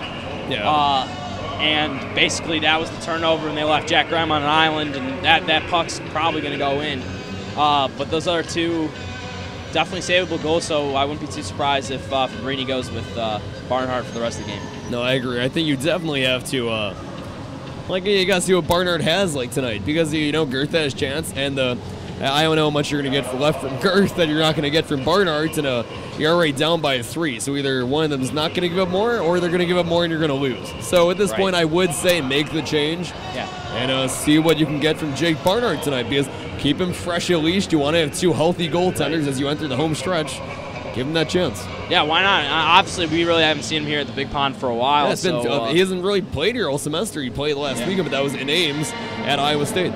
Yeah, so, why not give him a chance tonight? And like I said, I think keeping the goaltender fresh is important. Obviously, they try and switch him off as much as they possibly can. And, let's see what Barnard has tonight. Let's switch sides of the ice. The Illini in offense. Now they scored the 1 quick goal last night from Thomas Colas, which was kind of Minot State, a defensive lapse 49 seconds into the game, not knowing really how to find the angles on this big ice. Illinois then was held scoreless till the final 5 minutes when you get 2 goals from Kacper Ryba on a 5-on-4, and then 2 periods tonight of no goals. Yep. What's the issue in offense right now, and how do you solve it? I think going into this game, they were hoping to coast, score early, and coast out the rest of the game. That's basically what they did last time. They almost did it to perfection, but if you are the Illini, it's not really much you can do. It just seems like some of the players have just been cold on the ice. Moskaluk really hasn't gotten going in a while. Without... You can only get so much from Kacper Ryba. Right, and without your big guy who's physical out front and Forfar, still being injured, obviously I think that takes a little bit of a toll on the team because they just don't have any opportunities in the middle of the ice. No one's really physical in that area, so you're not getting open guys in that space. So, someone's got to kind of step up as one of the enforcers in that area and pull it in. But there's plenty of shooters on this team. It's where, a 3-0 deficit can be a race, but it's going to be really difficult. And it's also something where the Illini really haven't taken a penalty almost all weekend. I think they had 1 last night, and there were the 3 coincidental minors last night, essentially. And then there was 1 coincidental minor tonight that put a Illini in a box. So other than that, though, the Illini, they've played physical, but at some point you like a little more physicality to kind of send that message, and it's never a bad thing to take a penalty or 2. No, absolutely not. And to mention that as well, 2 power plays pretty much wasted from the Illini. Exactly. Those are easy opportunities to score, and Illini weren't able to put it together. And some of them were close. Obviously, like Ryba had the chance, the one that hit the crossbar. There was another one that hit the crossbar, and there was one that hit one of the posts. But you gotta find a way to capitalize. Right. That's what good teams do. Yeah, exactly. Basically, the schedule from here only gets tougher. So, 1 more period this weekend, then they play Ohio here at the Big Pond next weekend. That's a very, very difficult series because Ohio's really good. Yep. What do you have to do? What do you want to see this period kind of lead into next weekend? Well, you talk about some of those battles where you're going to lose the game. It's 3-0, but you want to get hot off going into the next couple games. So try and get at least 1 goal. I feel like in this period, feel good that you kept it close. that you still have a little bit of momentum going into Ohio, because that's going to be a really tough game. They're obviously ranked. I believe they're the best team in our conference. No, that's Lindenwood. Lindenwood, second best team. Ohio. So the CSCHL is wild, as is. It's actually worse than most years. Yeah, Lindenwood, number 1, Iowa State, who the Illini played last weekend. They'll be in the Big Pond in 3 weeks. That's the senior weekend for the Illini. They're number 4 in the country. Ohio, number 5. Illinois, number 12. If they'll probably stay there, assuming they beat Minot State once, they lose to Minot State once, they'll stay.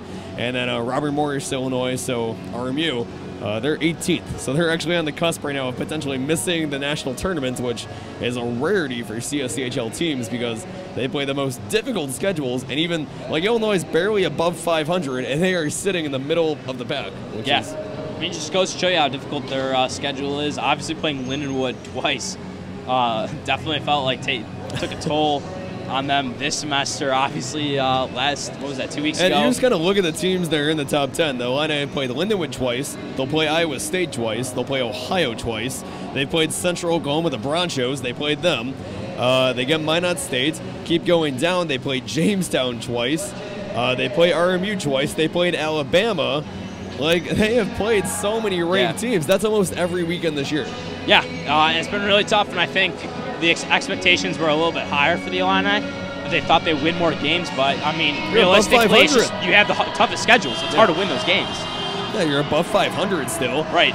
But you want to control home ice, and that the Illini haven't been able to do that this weekend, really, because they got the game hot for 5 minutes last night. But other than that, it's been really a disappointing weekend in some ways for Illinois. Certainly. So then what are your final thoughts going into this final period? What do you expect? Man, what do I expect? I'm not sure the Illini are going to score. Getting past the big Bukowski is going to be really tough. Don't say that. No. I love that. You need to stop. We're tweeting about the big Bukowski. Trust me. You're the one running the Twitter account, so right. I'm not gonna. That's up to you. I'm joking. No, please do it. I'm not going to do that. Anyways, back to this game. Getting past the big Bukowski, what you got to do is get open in the middle of the ice, try and get somebody to be physical around that area, clear out some of the players, because the 2 defensemen for Minot State are just staying right where they need to be, next to the goal, blocking shots, making sure nothing gets to the net. Another problem with the Illini there. So get the pucks to the net, try and shoot. Hopefully make a difference in this third period. And we have like 1 more minute. Sweet Caroline's playing, so if you're watching the broadcast, because we show the Zambonis now, you can see in a sec. There we go. You see the Zamboni guy who was honking the horn. That's a tradition here at the Big Pond. If you've never made it out to the Big Pond, make it out to the Big Pond. They have 3 more home series now. They get Ohio, Iowa State. They'll go to Illinois State, and Bloomington will be there for those games in between that. And then they host Indiana next month, right before tournament time. So make it out here. But I just want to go over a few facts again about Minot State, because if you didn't tune in yesterday, I want to be able to include them. 2,300 undergrads, about 1,500 graduate students, so about a 12th of the size of the U of I. A very small school. NCAA Division II and other sports, established in 1913. The mascot, Buckshot the Beaver. What if, like, instead of Buckshot? Instead of like Puxatawny Phil, it was Buckshot the Beaver, deciding we have more spring. It should be puck shot, right? Is that the play on words a little bit there? This is the mascot for all the sports. Oh, okay. Yeah, not just hockey, but Puckshot the Beaver. Yeah. No. Okay. Minot's nickname as a city from their Wikipedia page is Little Chicago. So, like Little Chicago, like very small. What does that mean? That can mean so many things. Any Minot State fans on there, please comment on the YouTube stream. Let us know what the Little Chicago means. Minot, 50 miles south of the Canadian border, but they're more than 1,000 miles from U of I. So it took them more than 15 hours to drive here on Wednesday and Thursday. And of course, that was when it was absolutely freezing across that entire drive. Their bus had some issues with the heating, but they made it. They practiced in Peoria on Thursday, and it looks like they're about to even up the series. Yeah, hopefully they don't do that, but heck of a drive to make it in the polar vortex, and hopefully they're hoping that drive wasn't a huge waste, right? No, that's the goal. They're looking to get a few points, at least stay in their position as the number 11 team in the country. If not, move up. They're up 3-0. 20 more minutes. Illini Hockey on YouTube.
Catch the shark, bleed the water red.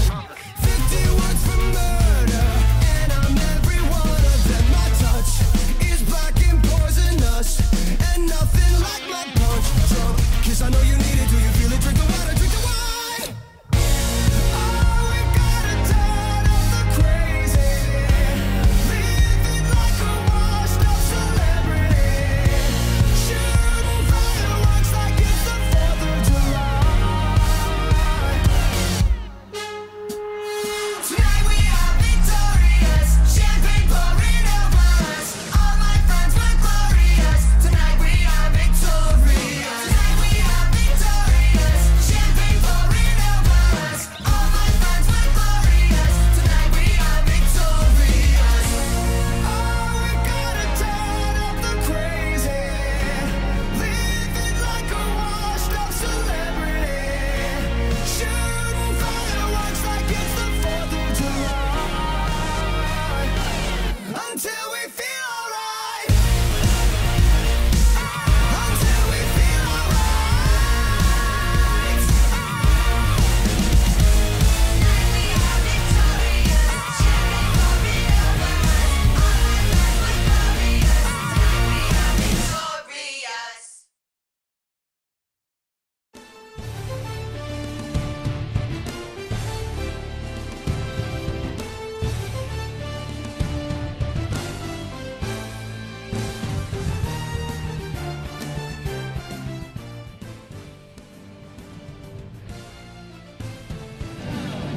And 20 more minutes of Illini hockey on YouTube. Tonight's Saturday night edition between the Illini and the Minot State Beavers. It was not a pretty second period by any means, as Minot State put up 3 goals on Illini netminder Elliot Girth, who was back out there for the third period, not Jake Barnhart, the backup tonight. And Illinois has 20 minutes left to make a comeback alongside Anthony Pasquale. I'm Stephen Cohn. Make sure to follow us on Twitter at Illini Hockey and on Facebook, Illini Hockey, for all the latest updates, broadcast, other stuff as well. But right now, 20 more minutes. The Illini need a comeback, or at least they need momentum, because a big series against Ohio next weekend, and you don't want to end it on a stinker like this. Yeah, exactly. And I think one of the biggest things that me and Patrick pointed out in that second period is that the Illini really didn't catch a break. They didn't get much in that second period. Maybe a penalty or a giveaway that the Illini could take advantage of, because even when they were generating shots, the big Bykowski was shutting the door. No. Hey, I know that the Minot State's announcer's watching. His name's Blake Friars, and I'm sure if he's not using the big Bykowski next week when Joshua Bykowski gets in the net, then there's something wrong. Yeah, I mean, it's a great nickname. We're gonna set a staple to it. It's got to happen. The big Bykowski's got to happen. And we want credit every time it's used. Yeah, but hopefully for the Illini, they find a way to get past the big Bykowski in this third period if they want to get a win. Illinois going right to left, Minot State left to right. 20 more minutes before Minot State looks to even up the weekend series. Actually take kind of the rubber match of the season series. Minot State won the teams as lone matchup back in October, 4-2, when the Illini made a trip up to North Dakota, played Jamestown twice, Minot State once. The Jimmies. Yeah, the Jimmies. And the Illini struggled with the Jimmies too last month. They've struggled off here in 2019, but Chancellor Bobby Ernsting puts a stop on those skates, passes it off, and a turnover there by the Illini. You think Ernsting should have shot that? I definitely do. I think especially since you're down 3, you got to take the shots when you have opportunities to take them. That's the only way you're going to score. And Ernsting, he's one of the Illini's best scorers. You saw his playmaking ability in the first period. He was deking past all the Beaver defenders, but didn't take advantage of it there. Yeah, he leads the team in assists by a long shot. Doesn't have a whole lot of goals, which is kind of why he probably stopped. He's a pass-first player, but definitely has the goal-scoring potential, and I kind of wish he would have fired one towards Bykowski. And it was one of those things. I was talking to Luke Forfar last month. He was telling me, like, once Ernsting started scoring, it just made it so much easier for the rest of the team, because they see their captain scoring, one of their best playmakers, and that just gives them the confidence too on the ice that, okay, we can do this. Yeah, definitely, and that's the kind of leader he is. He leads by example, so when they see him succeeding, they're probably going to... Here we go, Jack Healy, the shot deflected in front. When they see him succeeding, they're probably going to turn it up a notch. Now why not play it back to John Moskaluk. Moskaluk had that great pass to Ryba. on the 6-on-5 before his shot meets the glass. Jack Graham goes sliding into the boards. No injuries yet for the Illini tonight. Luke Forfar, though, was out after leaving last night's game in the third period. 18:25 left in the game. The Beavers pass it into neutral ice. The Illini toss it down and go for a change. And it's going to be the line. They need to hurry it up, you know. They got to get more chances on Bykowski. Yeah, and definitely, and you can't pass up on the chances you do have. You got to keep throwing the puck towards the net. You got to continue to pepper Bykowski, because if you give him opportunities to make a mistake, he eventually will. Here goes Wowrick going on the left side behind the net. All the way to the onboards, brings it back to the near side half. Wowrick the pass, a turnover. It goes all the way back down. 17:45 left to go. Minot State should be pretty happy just killing time off the clock. Yeah, they're going to try to make this period much like the first period. Slow, a lot of loose pucks. Keep it out of the offensive zones for the best that they can. While Illinois is going to try to play the way Minot State did in that second period and continue to attack, throw pucks towards the net, hopefully get some goals. Minot State without any defensive breakdowns essentially this year, or this weekend. So he's been solid there as well. Also, OMG Cardin. I don't know if you're a real person, but this is not a video game. This is ACHA Division I hockey. Illini hockey presented by YouTube. I love interacting with the YouTube comments. Yeah. Makes it more fun.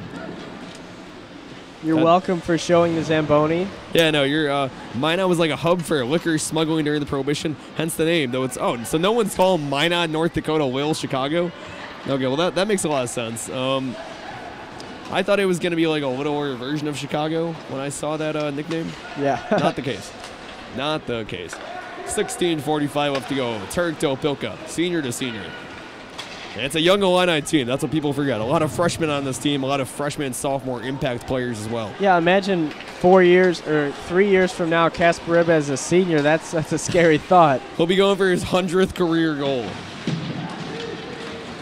That'll be an insane time. Far side corner, top of your screen, passed off. And we'll whistle. Yeah, Boliford tried to keep it in, but he was unable to. And instead, the Illini get a chance to roll their first line out there. And it's been, though, 4 minutes of, or almost 4 minutes of exactly what you said Minot State was going to try to do this period. And that's just a lot of loose pucks, a lot of back and forth, and neither team really able to set up anything. Yeah, the Illini are going to look to try to, especially with this first line out there, utilize their speed and get some open looks. We'll see what they can do on this possession. Here we go, Thomas Kola, shot, save from Bykowski.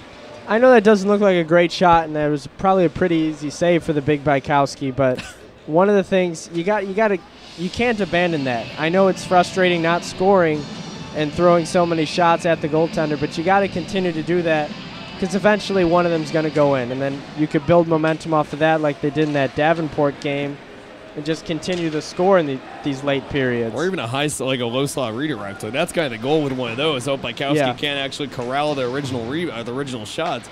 Want to get a second chance. Moskalik shot, and a sliding Beaver in front knocks it away. A sliding Beaver. You're going to judge?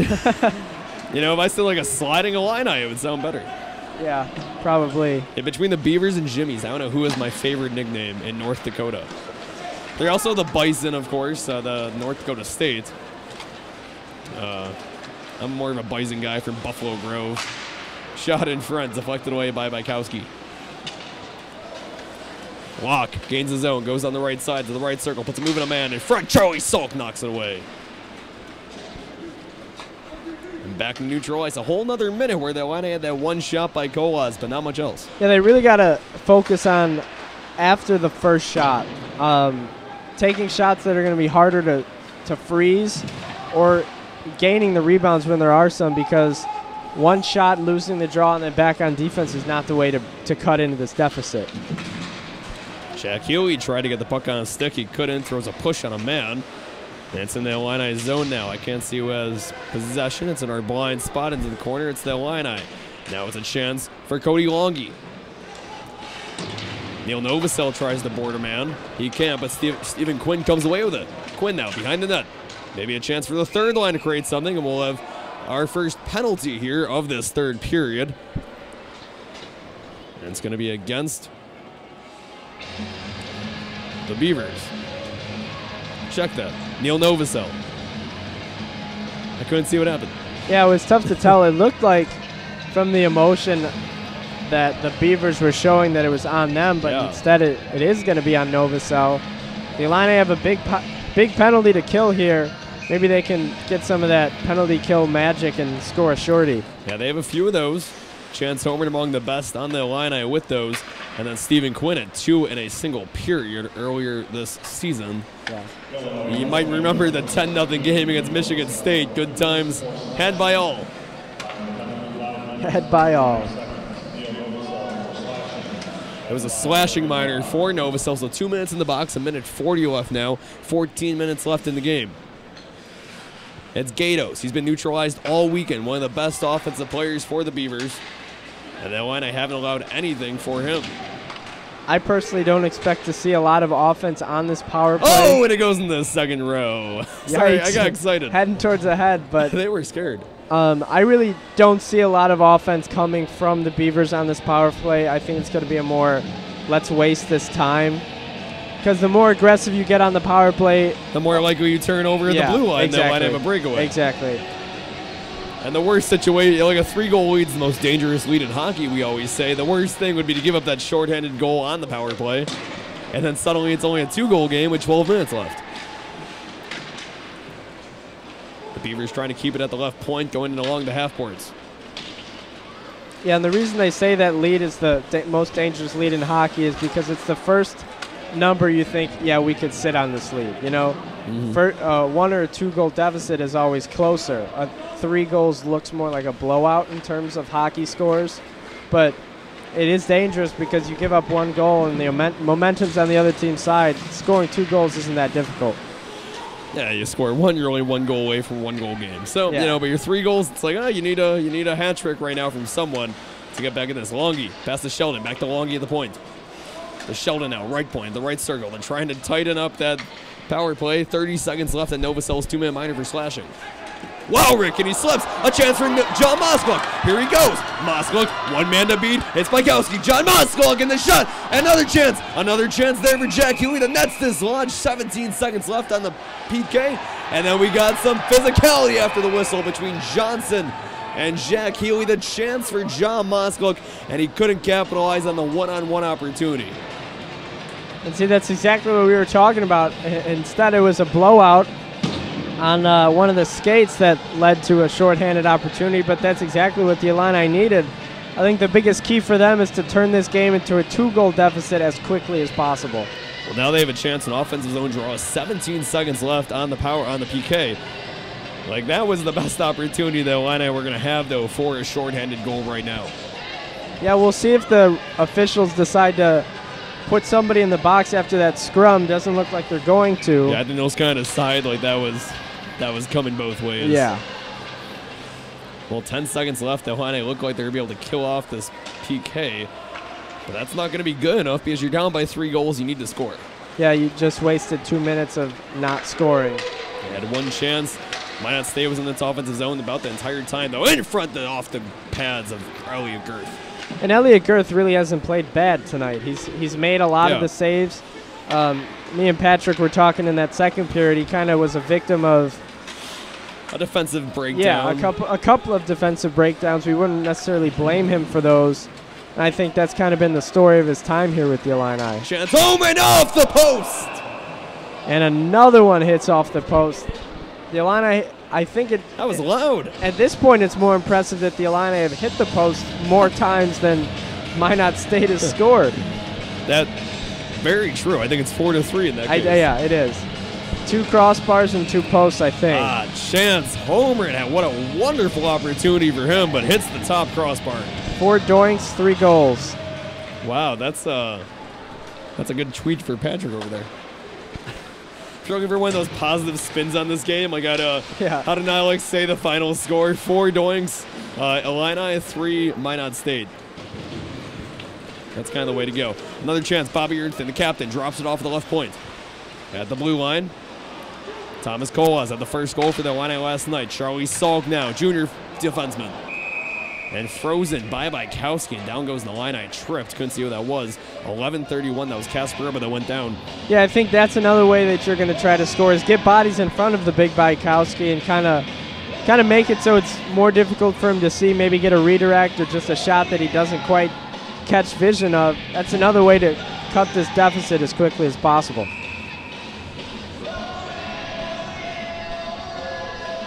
And another offensive zone draw coming to the left of Kowski for the Illini. It's won by Ernsting, tossed back to Salk. Salk deflected in front. An opportunity for Navrat. Here goes Navrat. And Salk with a good defensive play. Salk's been really good defensively. This time he's paired up with Turek. I like the way they play together. Yeah, Salk's a good offensive player as well, too. He's played a lot of forward in his Illini career as there's a whistle. So you can play both ways. Turek is he's not going to score. He's a strict defenseman. But no, that's a nice little combo, though. You don't always want Tower Opilka out there. Charlie Salk's a good option. Yeah, and I like the way they play together because Salk is really good with his stick, and Turek's really physical. So they kind of have that combination there, much like Opilka and Nolan have when they're paired up. Yeah. One's physical. Or like Nolan and Graham, at least, yeah, too. that too.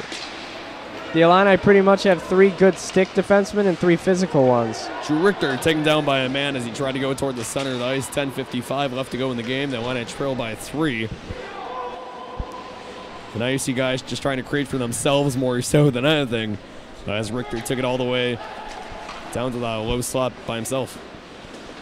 Jack Healy uses a skate to stop that one, gains a zone, and he takes a big hit, a shoulder. Yeah, that was an elbow that came up there to Healy. He's not going to be too happy about it. Yeah, Healy's, that's not him. Pulling him away. But if you're smart, you got to stay away from there so you get the penalty. Yeah. And that's it. Yeah, it looks like they Richter will. Pushes him away, Healy after that. Yeah, Healy's going to skate right to the bench. The Illini onto the power play. Yeah, that's where retaliation you don't really want. Because, you know, that's a penalty for Minot State. You don't want to also take one yourself. Yeah, exactly. And that's a tough thing to do for a lot of these hockey players who have kind of grown up getting into fights, you know. But when you're in this moment, you gotta be bigger than the moment and not retaliate, at least not right away. 2 minutes on the power play for the Illini. You're watching Illini Hockey on YouTube alongside Anthony Pasquale. I'm Stephen Cohn. 10:30 left. The Illini need 3 to tie it, 4 to win and got the sweep over Minot State. They had 2 within the final 5 minutes last night. Kacper Ryba lines up and the shot deflected. It's Ryba time, ladies and gentlemen. Ryba time on the big Bykowski. Joe Nolan to Ryba. Tip pass to Nolan. Back to Ernsting. Ernsting near side. Bottom of your screen. And Ernsting and Nolan switch spots. Ernsting. No! And he was looking for the goal line pass to Colas. Colas unable to do anything with that one, but great idea there. But you got to throw some more shots towards the net. Moskalik's in front of there. Ernsting, Nolan, shot in front, deflected. A lot of diving Beavers. Shot in front, to goal! Thomas Colas! And it's 3-1. Colas, once again, right spot, right time. He's able to bury that one. Finally find the twine for the Illini. Maybe there's some magic left in their tank. We'll see what they can do. But now it's a 2-goal deficit. It's not done yet, ladies and gentlemen. A 2-goal game, and you saw what happened last night. The Illini caught a break in the 5-minute major by Bechtold. Scored twice, Kacper Ryba did, in the final 5 minutes. And hey, Thomas Colas scored the first goal last night, and then it was Ryba time. Same thing tonight. Yeah, we'll see. And then maybe Chirillo in overtime. Thomas Colas, his 12th goal of the season. That's second most on the Illini, only behind Ryba, who has 15. Mike Turk falls down, a chance on the breakaway. That's Jordan Robertson. Robertson now, back with the puck. Trying to weave through Illini. Over to Longy. Into the corner, it's a loose puck. Chance Homer comes away with it. Can the Illini get on a break? Homer ahead to Richter. Richter gains his zone, going to the right side. Richter puts a move on a man. Another chance, and that one's going to meet the boards. Chance in front for the Illini. You see a much more aggressive Illinois team. Yeah, you do. Richter really turned on the Jets to a speed we haven't seen out of any of these Illini so far. Mike Turk shot on in front, and a glove save by Bykowski. 9:08 left to go in the game. And now Illinois got some chances to come back. Yeah, and you can really see what one goal does to rejuvenate a team. This team looks energetic. They look determined. I'm excited to see what the Illini bring to the ice in this last half of the period, 9 minutes and 8 seconds left. Plenty of time for the Illini to score 2, even 3 goals. And that's the thing about a 2-goal game than a 3-goal game. It feels like at this point the Illini are very close to turning that corner and coming back. It didn't feel like that with a 3-goal game. And just like that, the momentum, the crowd's back into it.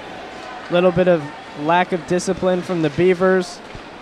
Can the Illini draw another penalty is going to be the big question, because Illinois they've done well in the power play. They only were able to capitalize once, but some of those doinks you mentioned earlier came also in the power play.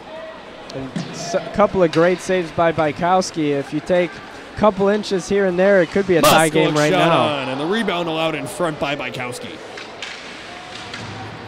Turk throws it on. That shot's wide. And see, now they're finally sending shots towards Bykowski. Best way to get some to fall through. Or just create some traffic or issues for the Beavers defense. Justin Reese on the ice. Yeah, Reese, the 13th forward for the Illini tonight, a hat trick earlier this year.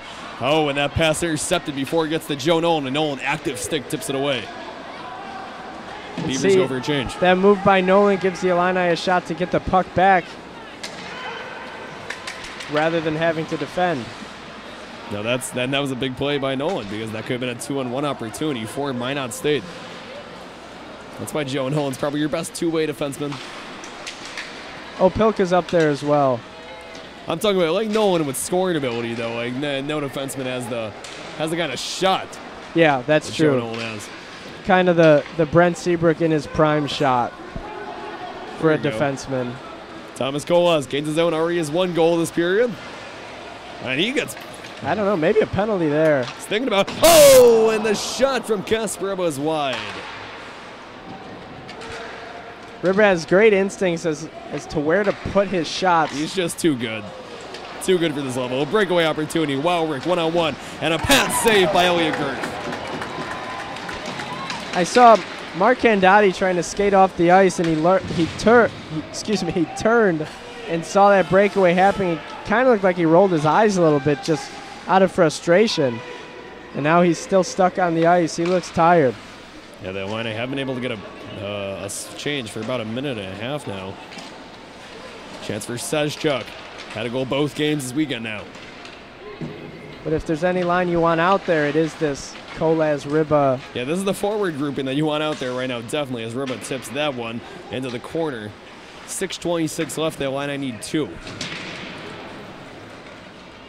Ernsting ahead, thrown all the way down.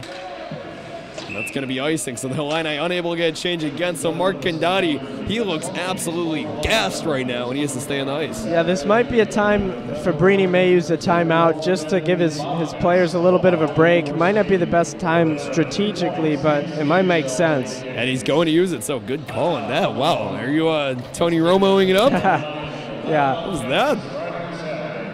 Hey, good time to mention it. Super Bowl prediction. I think Brady wins his 6th. I do. I think Give me a score. I'm going to say 30-24. Super Bowl prediction, Patrick. Let's go 35-28, New England. I'm a Ted Karras guy. I'm an Illini guy. Yeah. So New England. You think he gets a rushing touchdown? That'd be, like, you don't know. Like in this day and age, like sometimes in these kinds of games, you throw the trickiest play you have out there, and maybe the trickiest play Bill Belichick has drawn ever up. thought of in his life. Yeah, he ever thought. He was like, Ted Karras, he's gonna run for a touchdown, or like Philly special kind of stuff. Get the Illini guy a touchdown in the Super Bowl. Just do it. I would go absolutely nuts. Yeah. Bonkers. I'll go New England 35-21. So we all think the Patriots, so make your bets for the Rams. Okay, well then, quick analysis of that timeout. The Illini able to get a change, get fresh skates on the ice. But what's the plan out of here? Well, the plan out of here is get the puck out of this defensive zone as soon as possible. Use Moskaluk's strength and then the offensive skill of Richter to put one in the back of the net. That's a great pass from Opilka all the way to Richter off the boards. Richter a chance and the pad save. Frozen by Bykowski. 3-1, 6:08 left. Yeah, see how quickly they turned that around? Great pass by Opilka, like you mentioned, and Richter's speed kind of took it from there. And now they get an offensive draw. And they could set up Moskaluk in front of Bykowski if they win this. But get shots. And Continue to get shots as well. And Mike Turk has one there, and it's into the chest of Bykowski. Jack Healy getting into it again after the whistle, this time with Reese Foreman. But that's right off the draw, getting that shot. Yeah, and Bykowski's finally getting pressured, peppered, however you want to say it a little bit. He's making saves, and he's forced to put his team ahead here. If the Beavers want to win this game, he's got to keep playing well, and that's a lot of pressure to put on a guy that doesn't necessarily play all that often. Healy could have won the draw, but stays in the Illini zone. Healy now far side half boards. Good pass on the tape to Opilka. Opilka at the left point, using the boards for that pass. Back to Opilka. Opilka from the point, shot on into the chest again of Bykowski. 2 straight times. Yeah, they get another draw, but that was one of the times you would like to maybe wait to shoot that until you saw somebody in front or some sticks that could redirect that. That's a pretty easy save for Bykowski, but look on the positive, the puck is still in the offensive zone and we get another draw. And line 1's back out there. Yeah, they weren't able to get that change, so it's now or never kind of. You want to score in the next 1 to 2 minutes, so then you'll have about 3 minutes of that 5-on-5 before you got to pull Girth to get that game-tying goal. Yeah, because pulling the goalie with 2 goals to get is a lot tougher to do. Hey, you said it was going to be 4-2 with a late goal, but you said it was going to be in the favor of the Illini. So we'll see if that comes true, but just opposite. Yeah, we'll see. Thomas Colas. Pass to Joe Nolan. Nolan pressured. Good forecheck. Nolan now over the block guy. Flipped ahead. And he's chasing after it, so. That's not necessarily the position you want your best defenseman in. No. trying to lead the rush and lead the breakout. But he recovered well. He's back on the near side. Neufeld throws it all the way down. The Beavers go for a change. Jack Graham. Graham tosses across the boards. They were looking to get Quinn the stretch pass, but couldn't get it to him in time. Nick Chirillo chases after the puck. It's behind the Beavers' net. Into the far side corner. He's got to score. Nick Chirillo must score. Back to Nolan.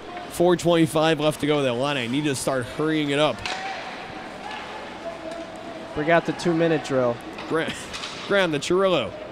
Is there a 2-minute drill for 2 goals in 4 minutes in hockey?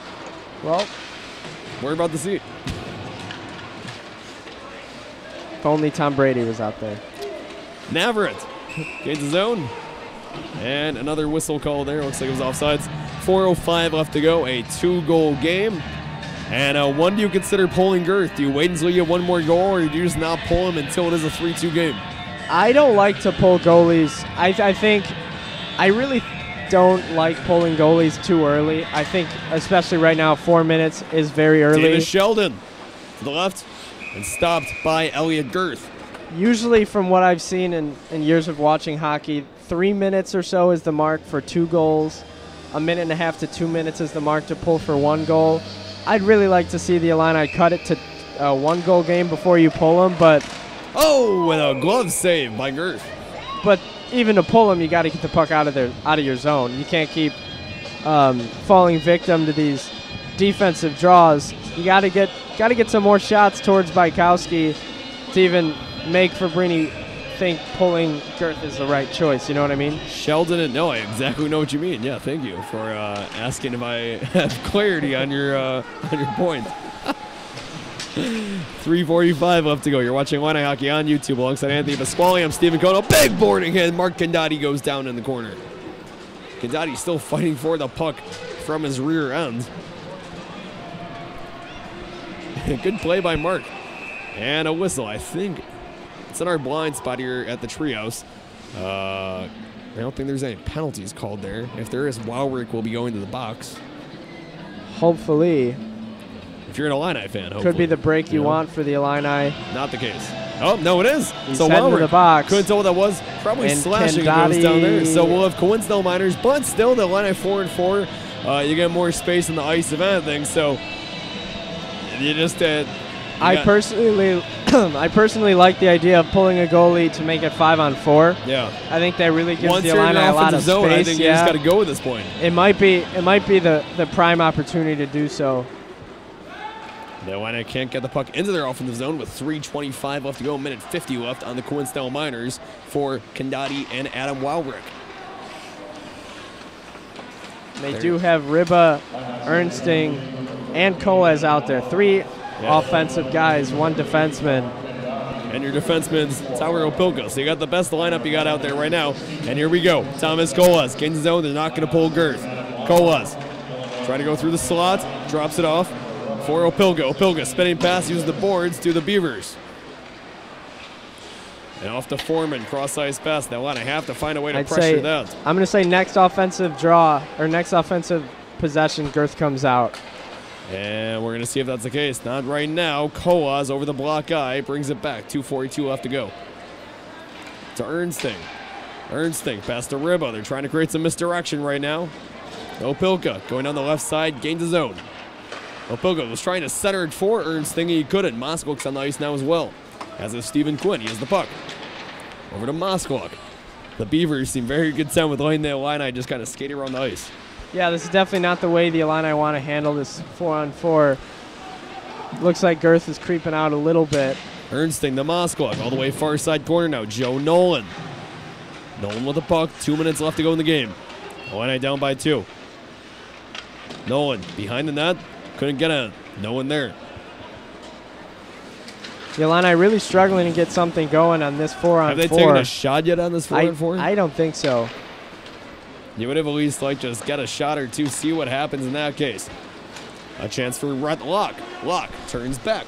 1:44 left to go in the game. The Illini haven't pulled Girth in any of their offensive chances.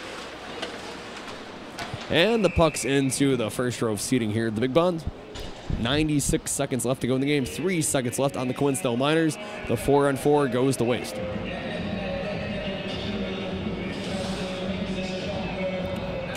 Hey, I hope the Beavers have a safe drive home. It's going to be a long ride. At least it's not as cold this time. Yeah, definitely. It's finally getting a little bit warmer here in Champaign, which is nice to see. It's in the 40s and 50s, so they should have a nice, hopefully a little more relaxing drive home, and I assume it's going to be through the night, so they'll get home after noon tomorrow, which that's 1,000+ miles. That's a long trip. And, in time for the Super Bowl. Just in time for the Super Bowl up there in North Dakota. And no, the Illini and Minot State. I wouldn't be surprised if they meet again somewhere in the ACHA playoffs. I could see it. Because these teams are very close together. And yeah, they're very evenly matched as well. It'll be a great game. I think both teams were a little bit better last year than they are this year. No, yeah. Well, Minot State was the #1 team in the country last year. Yeah, exactly. And with they were the team to beat. Oh, another goal. So 4-1 now, 50.8 seconds left. I think that was Davis Sheldon. It might have been Dylan Johnson again too. I think it was. It was we'll see. One of the bigger guys. It was Dylan Johnson. Dylan Johnson. You're right. I said Davis Sheldon. You said Dylan Johnson. Good call. Yeah, he's the biggest guy on the ice, and you could tell. He's got 2 today now, just for being in the right spot at the right time. And unfortunately for the Illini, any hopes that they had were crushed. I mean, Girth never even got a chance to come out of the net. So I think it was a good third period overall, though. I think it was better than the second period. Oh, just scored a goal. I think it's offsides there. 43.7 left to go in the game. And it's just, at least you were able to split this series because you know Minot State's a very good team, and you were able to get 1 out of 2 against the Beavers.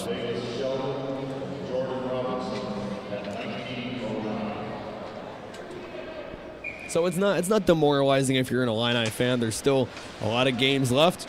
They got 2 chances against Ohio, the Bobcats next weekend. That's Illinois' biggest rival. That's who they view as their biggest rival when they see them on the schedule. It's always beat Ohio. It is. And so those are going to be 2 fun games that you will not want to miss. 25.8 left. Ernsting throws it against the boards from the blue line. They want to go for one final change. 20 seconds left. 4-1 Minot State. Dylan Johnson with 2 goals tonight. Elliot Girth played both games this weekend for the Illini. It's off to Rick Haddon. Haddon over the block eye. Going on the right side, loses handle of the puck. One more pass around the boards, and that's how this game is going to come to an end. 3 second period goals for Minot State. The Illini score 1 in the third, but that's not enough in a 4-1 loss. Final thoughts on the game. Well, I'll start by giving my 3 stars. Number 3 star for the Illini is going to be Thomas Kolaz. I think he played really well tonight. Pretty much the only source of offense all night long. He's been playing great on that front line, got his 12th goal of the year. Really good game from Kolaz. Number 2 star is going to be Dylan Johnson. Scored the first goal for the Beavers and the last. Really put the game out of reach in that third period. And then the number 1 star, you guessed it, the big Bykowski came to play today. Got the start over efforts and really showed why he deserved that start. Played incredibly. Shut down 2 easy goals from the Illini in that second period with some sprawling saves, so he played really well. Hey, it's always difficult to play these non-conference opponents. You don't see them too much. A lot of these guys are from Canada, so they're not that familiar with a lot of these guys. But a really good weekend series overall. Yeah, and like you said, final thoughts. I think the Illini did a really good job. Obviously, yesterday they won one of these 2 games, which is obviously the goal of any series. You want to at least win one. And coming into today's game, they didn't play too well first and second periods, but they definitely have something to build on from that third period moving forward. We'll see who starts in net for the Illini next weekend. It's either going to be Elliot Girth or Jake Barnard. We'll see if there's a change there. The Illini, they welcome the Ohio Bobcats to town for a Friday and Saturday series. The Friday broadcast will puck drop 7:30 p.m. We'll be live 7 p.m. on Friday. For Patrick Catazone, Anthony Pasquale, I'm Stephen Cohn. Have a good night, everyone. Illinois drops this one to Minot State 4-1.